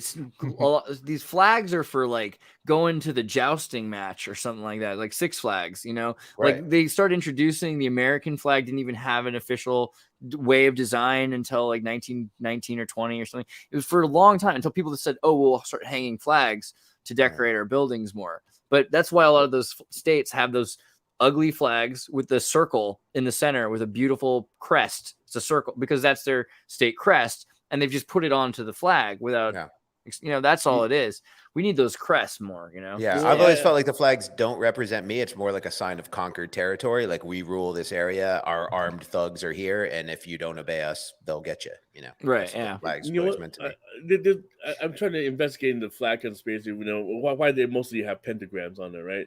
I mean, this is it's all witchcraft. Or the triangle. Well, there's a thing about it's old like, Moorish. You can link them up Moorish and make a heritage. swastika. There's a guy who came up with the rules. What's his name? Good flag and the design red, rules. white, and blue. Why is Russia have red, white, and blue now? Something's up with the colors. I'm telling you. There's only so many colors. Yeah, I mean, no one goes with pink. There's a guy who came up with the Yeah, rules. Keep it What simple, people use think. meaningful symbolism, use 2 to 3 colors. This is a recent rule, and so a lot of those rules weren't followed originally because they were rules that came up more recently. And it's only because flags we've kind of decided have a purpose now, but they didn't have an initial purpose. So I don't know, whatever. The point is more that you've got this symbol, which I like, Alex Stein, he was like, hey, let's celebrate Pride Month. Alex Stein smoked crack with the burning of the pride flag. He did? Yeah. He really did? Let me see if I can find the video. Oh gosh, let's go to Twitter. He smoked crack? Well, I don't know. I mean, it's a video, but the video is supposed to be of him smoking crack. There you go. He is crazy, man. That is a bad look. Well, because he's like, hey, what can I do with the pride flag? Well, I can use it to smoke my crack. And so there he goes. Biden joke. I got he it. burns the pride flag to smoke his crack. Okay, God. which is it's relevant. I think I try to give. I'm a little desensitized, so I get that could probably be much for people. It's just so funny that like there is no community. There are no communities. I mean, a community is your actual community of the people you choose to associate with. The idea that all gay people are in a community with each other, and then also with lesbians who hate gay people, and then somehow trans people and bi people who are just people in college having fun there and there. Like these people would never hang out. There is no community. So it's like a fake community. And they're like, what you guys need is like a war flag. Now you guys are like a nation state. You're not even a community. You don't even know each other, but now you have a flag. Now you're like on equal footing with like nation states that have armies. They should have a military next, right? And they don't even know each other. They're not even in a community. They don't even want to associate with each other. Well, they're making this sound so much worse than it is, right? Because the other thing is he just decided they're not going to fly the pride flag on city property. Like they're not going to put it up next to the United States flag or the state flag, right? They should put up their black and white with the Arabic letter. I mean, just do whatever you want at this point. The rules are over at this point, in case no one's noticed. I think there's an interesting dynamic here too, because Islam for a long time was one of the fastest growing religions in the West. And when they went and did some of the investigations, they found lots of people that were kind of originally identified as fundamentalist Christian, but they found that the conservative values kept waning and getting more and more progressive through all the local churches, and where they rediscovered that like really extreme conservatism was in Islam. So you've got all of these Christians that started converting over to Islam because it had that like fire and brimstone reinvigorated back into the original teachings of it. So that's where you get a lot of these movements where it's like the Catholic Church and the Protestant Church and all these different sort of conventional churches. They're kind of on board with some of these social movements, whereas the Islamic, they don't have to necessarily, they don't have to come out with the Pepsi's going to save everyone advertisements the same way that everyone else does. The mistake in thinking there is that they're at the same point of development of their religion as Christianity. It's like, look at us, we're both at the same point of development, and look how they're doing. Their women are dressed all nice, and ours have blue hair, and they're like our last story was from the year. Yeah, 700. It's like, well, give them another couple from? hundred years and see how well you can see how well repressing progress plays out over the long term. So it's the newest religion, of the major three. I say give it a little more time, and the super conservatism is also going to wane into progressivism because time has a way of progressing and not conserving. Right. It's a generational degenerate. Andrew Tate, what do you think is going to happen? He went to court today for the first time, right? And following rape, human trafficking charges. I saw the videos. I mean, is what it is. But what do you think about this? I'm kind of thinking at some point, what if he won? Like, what if it was this weird thing where it changed everything? No, you think he's gonna get? Because that could be the other thing. They could be setting this all up as a publicity stunt on behalf of the Hunter Bidens of the world. That they show, he's guilty, but they don't think that the crime is wrong. And maybe a lot of people want to vote for a world where it's okay to human traffic, right? And he stands as the puppet and the figurehead. Sorry, God, I just said that. I'm sorry, Sam. Well, I missed it. Well, he was interviewed on what was that podcast, PBD podcast, but then he admitted to the charges of he was having sex with this woman and then he was choking her and she blacked out. She came to and then he's still at it, He said, "Wait, I like the first half, but I don't like the second half." When I wake up, and he's still there, going at it. So, and he said, "Yeah, I know, but she should have said something on it." She signed the waiver, bro.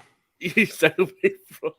It's so corruptive to have these positive messages about natural masculinity and humanity and liberation and stuff like that coming from just a scumbag, a disgusting guy. I mean, I'm sure he's a great guy and his mom loves him and everything, but he could be doing better to represent himself, You don't think that's part of it though, is why not elevate the worst examples when they're preaching these, these sort of doctrines that could be beneficial. But if you make sure that gets prescribed to someone that can eventually go through a humiliation ritual, then now you get to sort of, push that back a little bit further. I agree with you. It's a matter of guessing at what level the psyop kicks in. Is he an organic person and some psyop person who's I'm going to pump his algorithm up and then arrest him? Or is it where does the psyop take place? It's impossible to.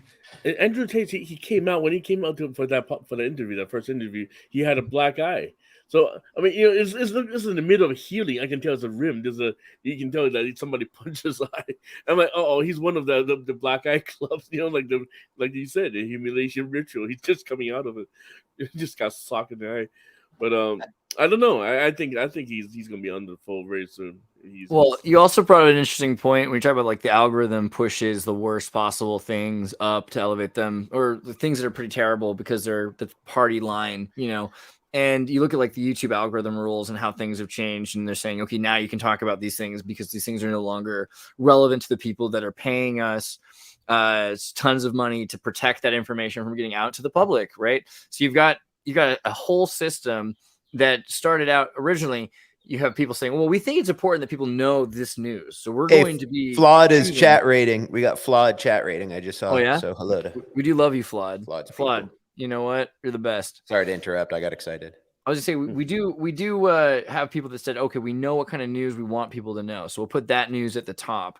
And that was the newspapers for 100 years or 200 years. Now we've got social media, so people say, well, I really want to hear what other people are interested in, and that's led to kind of a feedback loop of people kicking a dog on YouTube mixed with whatever the CIA wants to push into everybody's limelight. So maybe it makes sense to go back to having a manipulated algorithm. Maybe we should have maybe it's not people, but it's AI that's saying, okay, we really want people to look into recycling or into whatever instead of into kicking dogs or Andrew Tate today. We just won't put that on the top of their feed because it would be better if people were thinking about how how carrots affected their vision.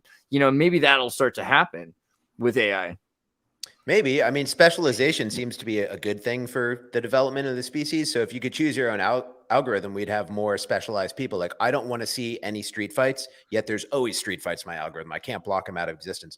I only want to see interesting science and philosophy stuff and cute animal videos. And if I could control my own algorithm, I could become like a superhuman on those like topics. You know, Yeah, and that's awesome that you want to see that. But like, what if someone else wanted to see like Islamic fundamentalist male? I mean, let them. I mean, you can't really repress it anyhow. But you can, I mean, you get radicalization otherwise because people. Yeah, exactly. But I encourage people to go through their phases as quickly as they can. I don't want to stop people from going through phases, even if they kill me in their phase, just because I know you can't hold back the floodwaters. You know, so let's rush them through it. Give them the algorithm. Let's give everyone, you know, ISIS indoctrination, and whoever's dumb enough to fall for it.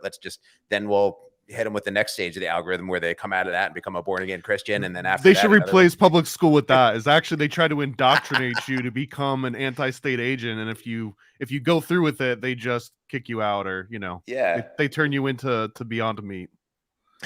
Well, not sure if you saw this flawed, but I sent you a link in case you're still here. You're definitely welcome. What were you say, Eddie? Sorry. No, I'm just thinking in the future. You're saying we got the freedom to algorithms, and I think we're going to be locked down physiologically. We're no longer going to be like out there throwing Molotov cocktails. You know, we're going to be. That's the thing. It'll make violence okay, because if it's all a simulation, then you would want people to achieve their goal because it wouldn't harm anything. So you just say, okay, yeah, become the most worst person you can be in order that's existed, and we've documented it all. And then that would change the goal. Do what thou wilt would matter more because it wouldn't affect anything else. Well, and you'd also need a horrible person to train the AI on to then use that as like a negative prompt, essentially. Careful about that guy. Yeah. But you need that example to train it on in order to get the opposite of it. We're seeing a lot of this. Like, AI now has the ability to take any chemical, form it together. Medicine's moving 1,000 miles an hour. You know, very soon you'll have actual cures to everything. And so many people have all these medications, which you have to take this medication because you're taking that medication, which is 30 medications later because of one thing that you had wrong. Pretty soon you'll just have one thing that actually has predictive medicine, and that'll be the end of relying on those old systems completely. Have you seen Infinigen yet? Do you know about this thing?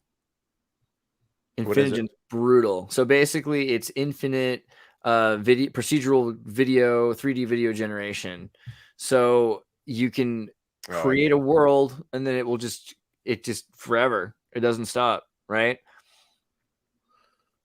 Oh, you mean like a fractal world? Like this is all AI generated, and it will never end. The greatest screensaver ever. That never. Yeah, basically. Not a single repetition. But this isn't just 3D scenes, because they're in the process of building actual 3D models, and this is actually going to be 3D worlds that are procedurally generated. So you'll be able to actually interact in these worlds with video games, and eventually with AR and VR, matrix yourself into procedurally generated realities. Oh boy. Well, it's definitely impressive, man. I don't play video games, but if they look like that, I suppose it would be better if they were supposed to be photorealistic ones. You know what? I tell you this. Did I ever mention this on our show, Andreas, about my weird, very, very vivid, lucid dreaming that I stumble upon what is hey. I made it. What? Really quickly before your drink. Let me mute this. I'm live at the same time, so it's like I'm trying to figure out. I'm trying to have it make sense. That's legit. How you been, man? So, guys, man. do you guys know Flawed TV? He streams every day. He's on Base AF with me. He did Normal World recently with Garrett. He's also did some Alex Stein stuff going on. I saw you were posting that. That's actually where I was talking about that story, because I saw it from your retweet of it. How you been, man? I've been smoking crack. Yeah, with the pride flag. Yeah, that was epic. I'm good, man. How you guys doing? I'm pretty good. Awesome. We're just thinking about the world. We were talking about AI and procedurally generated, chemicals, all that stuff. The way the procedurally generated chemicals, dude. So I was just looking at the. I'm stupid because I didn't know that was a thing. First thing was like this idea that you can make a world, right? So AI, it programs a world. The world starts growing, and at this point, you could just have a procedurally generated world that you don't need to control. This is close to playing God, I think. And the other one is that they're using all the same kind of technology to build chemistry. So this is the end of pharmaceuticals because it'll just be instantaneous medicines that come out that you'll be able to synthesize yourself because you'll be able to use AI, so they won't be able to copyright it. So that's the end of the pharmaceutical industry right there, which is pretty sweet. Well, I don't know about that because they can just make sure that that only runs in their cloud and you don't have access to that formula and those algorithms. I think because all of this cool technology, there's going to be a sad point when you can no longer run it on your local computer. And it's not just going to be because you can't afford it, but it's going to be because you don't have the license to purchase that huge VRAM sort of chip in order to do this next level. And this whole chip shortage and sort of semi-processor shortage, I think, or semiconductor shortage, I think it plays into that, where it's like, oh, we can't let these coveted resources just out into the regular commercial market anymore. We're gonna have to start locking this down more. That's what the social credit system's all about in China. You got to earn all that damn thing credit to achieve anything. Yeah, the next level. You want to go to a concert? Show me you have 300 points.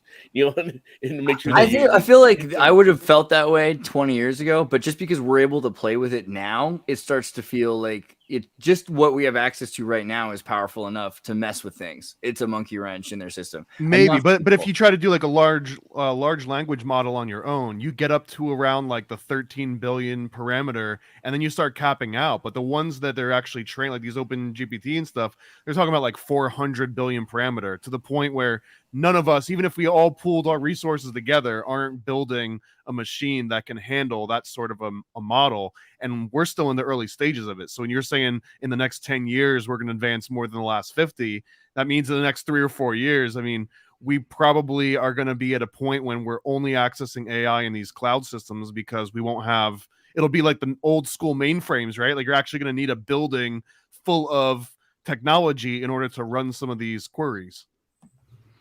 I feel like, yeah, I mean, say it again.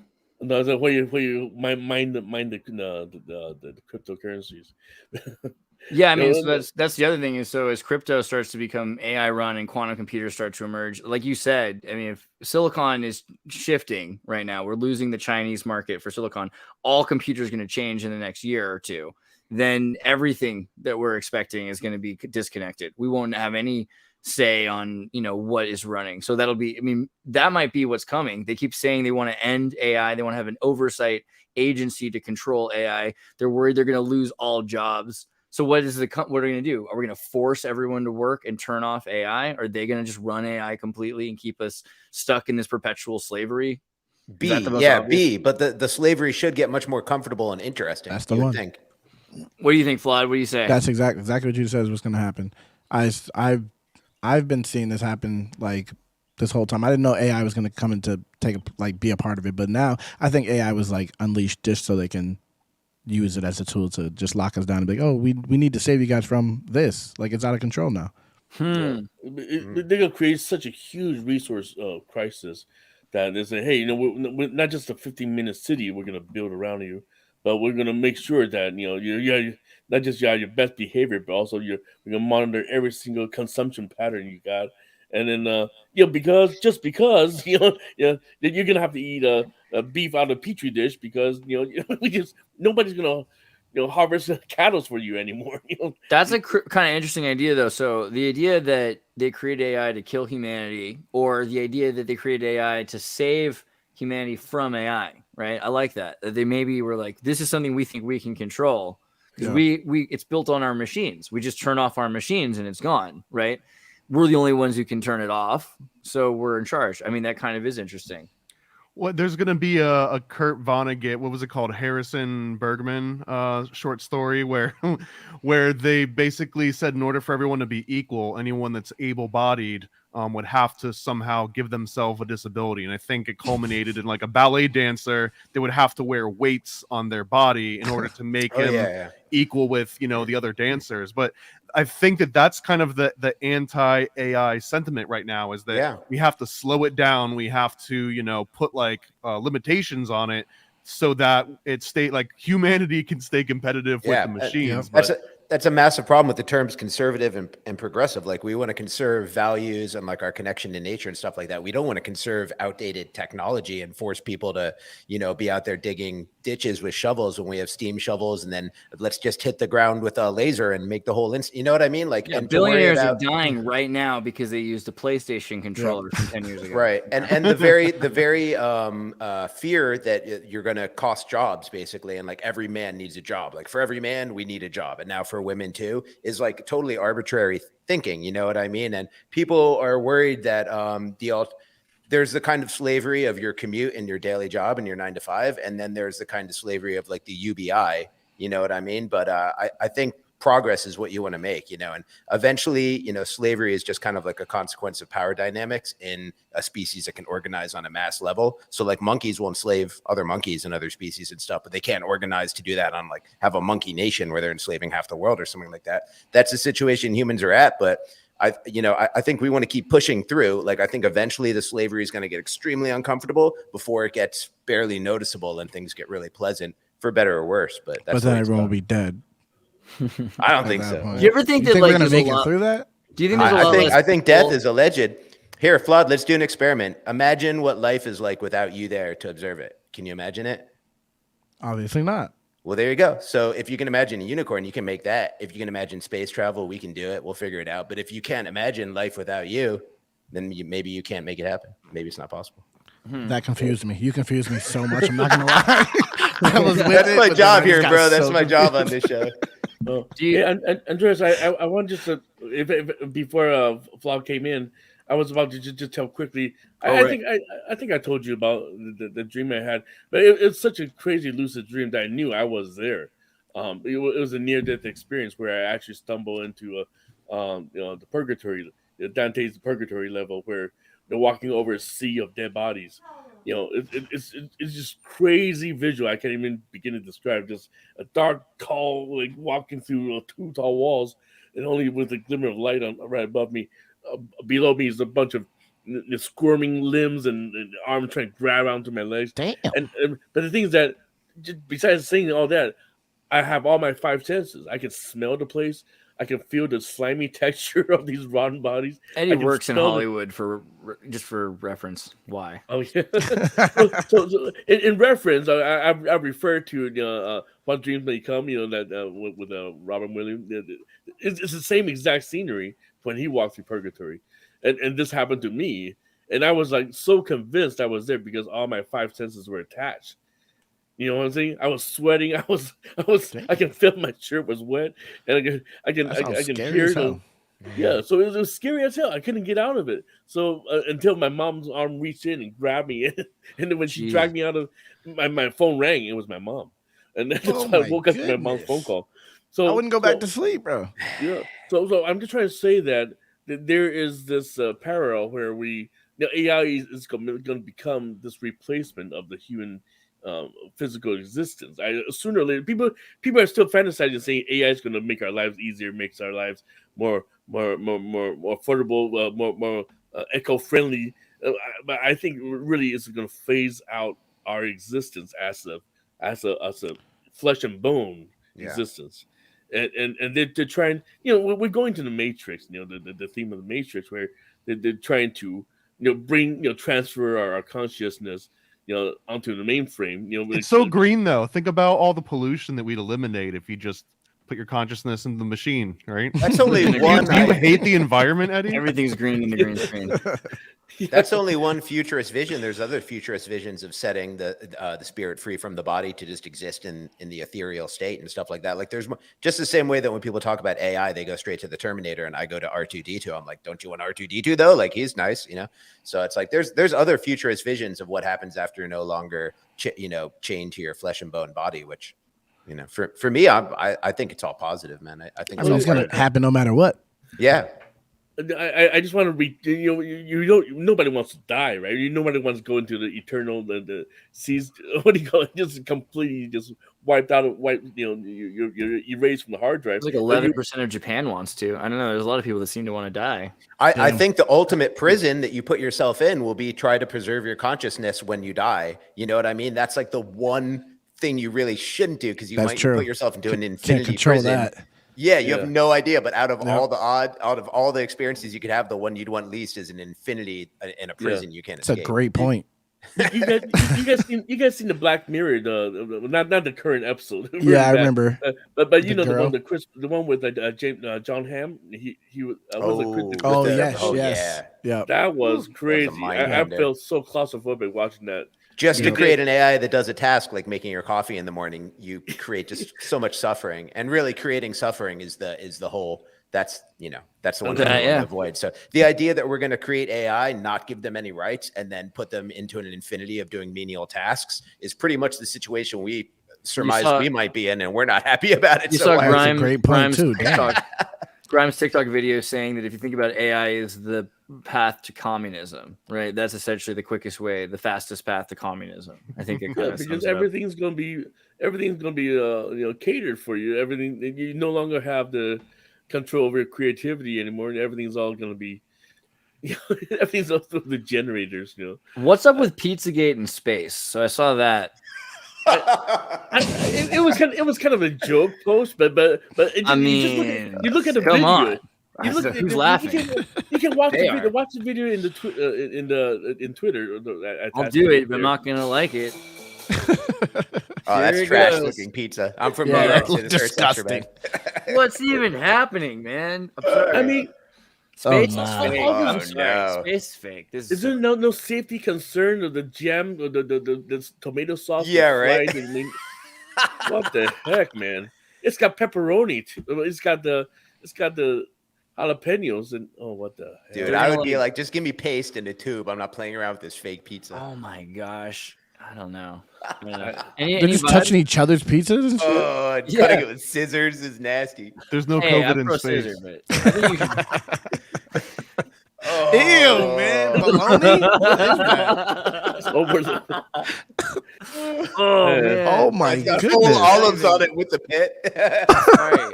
I'm How are sorry. those never olives explained being it. attached? I'm Sorry really you all curious to about see that. that. Oh my eyes. Damn. What? But yeah, I don't know what you think about space in general, but It's I fake. I don't buy those people. Yeah, what do you think about the whole thing? And that's fake. I don't know if space is fake. That's fake. At Space very is. least, they're faking the videos. What? There's probably some space, but I just don't think No, I they just did. I don't know They about did. space. The big jumbo You and me are in a jets go up space. and This down. is a space. We're space, safe space here, but that doesn't look real at all. No, I don't that think I've definitely ain't ever- real. That I don't- picture, that video ain't real. So why do they do this? Why are they making so many of these fake freaking space videos? Maybe or whatever. Conditioning.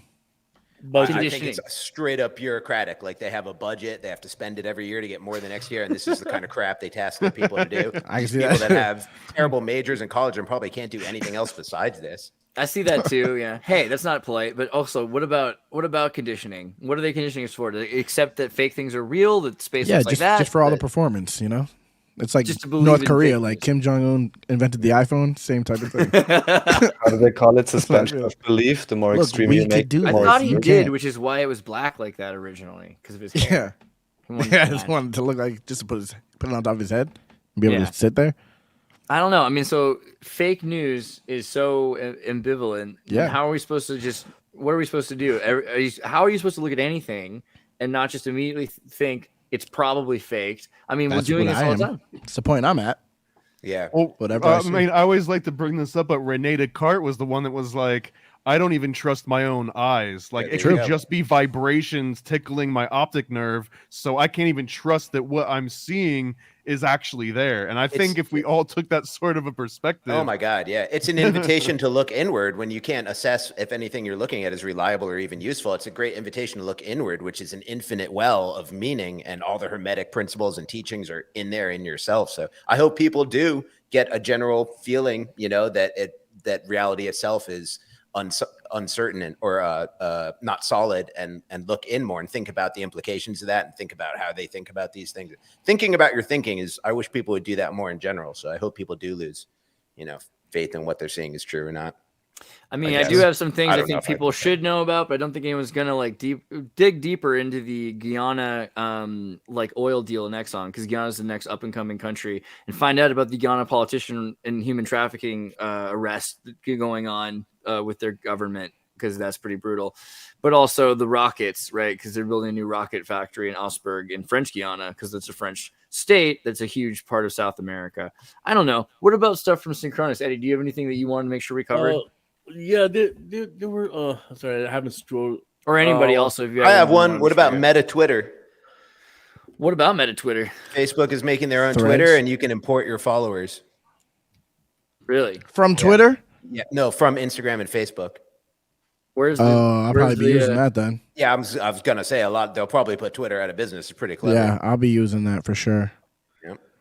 I mean, if I can Andreas, go into the metaverse, maybe. Yeah. It's another platform. I just use all the It's a platforms. smart move right there. Yeah.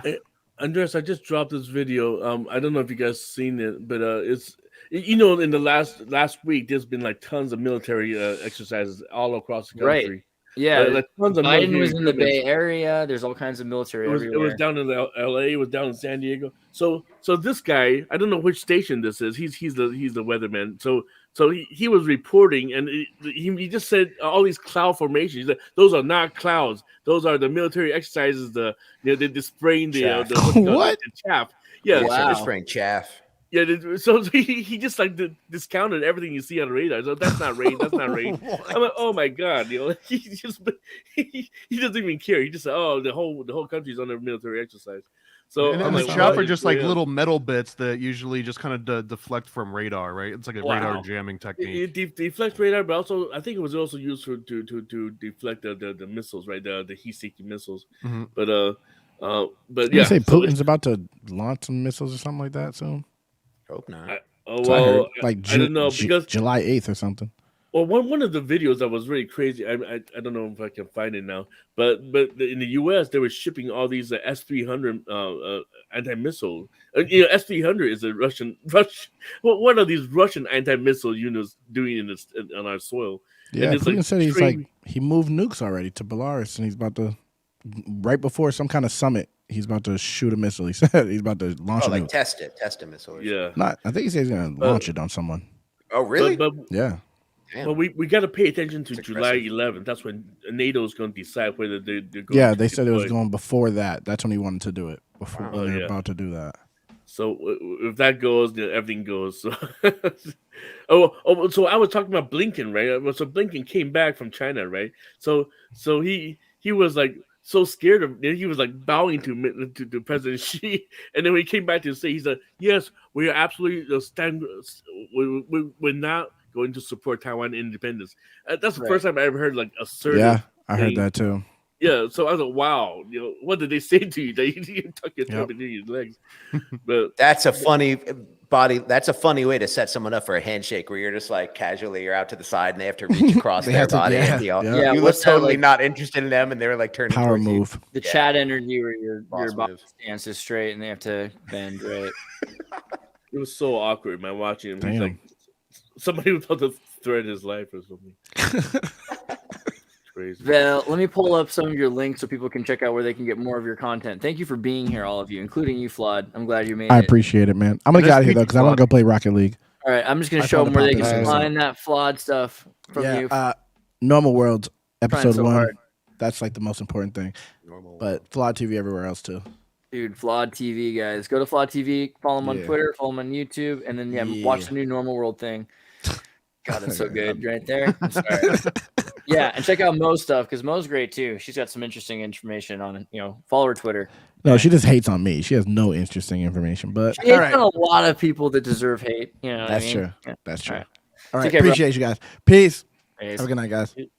And make sure you check out Thomas's Paranoid American, the greatest comic book publisher, and he's doing chick tracks like no one's done them before. You know what I mean? That's right. And the Homunculus Owner's Manual is the newest one. But yeah, we were talking about Jack Chick, and these pamphlets are modeled directly on what Jack Chick tracks look like, down to the font, Absolutely. the spacing, everything. Yeah, it's perfect. I know I'd seen the style and I knew it was a thing. I just had no idea it was like all one dude who's Count Jack Chick. Kufstein, for real? You're using like Austrian place's name? Funny. Yeah, so Kufstein's actually the one that's in the Guinness Book of World Records for holding various Most records for homunculuses? homunculus. He had like the largest homunculus, 30 centimeter tall, recorded in 1775, which is still listed in the Guinness Book. And that's Bono. Wow. Let me also pull up. It's Bono. Raph sent this. What's this all about? So basically, you know, these guys measuring Schumann resonance, and what I want to ask you guys on the right-hand side, you see this like wave pattern, and is that like actual measurement or is it broken equipment? Because I don't understand enough about this. Maybe Andreas, you would be the best to ask. Good question. So what are you asking exactly? Like why it's broken or why it's this huge Well, point? on the right hand side in particular, you have these perfect sine wave patterns, yeah, and of course people are always interpreting these and saying it causes this or that. I can't say, yeah, but then they had these patterns, and some people were like, "Oh my God, it's such a special thing they're measuring," and other people are just saying, "Well, maybe it's just a broken equipment," you know. So yeah, they have blackouts all the time too. I follow people who share this stuff because it seems like it is interesting, but I never understand it, and I always ask the person sharing it, and their account will have Schumann in the name and everything. I'm like, what does this mean? Is this good, bad? And they're like, don't ask me to explain. They're like, no one will ever explain to me the significance of this. I'm not sure if we're able. It's kind of like horoscope. Like I don't know if you can really be sure exactly, but like yeah, that doesn't look good. You know, that seems like a lot. Well, what we're looking at is a spectrogram, and I don't know if you guys are fans of like Trent Reznor or Nine Inch Nails, but he for the longest time would encode images into these spectrograms. So if you pulled up like some of his music, it would show like hands or like the face of a cat. There was like a whole bunch of different variations of this. So you can intentionally like, you know, create an audio signal that has these images encoded into it.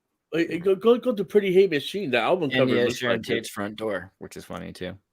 If you go to Pretty Hate Machine, that's exactly like a spectrogram. Right. Yeah.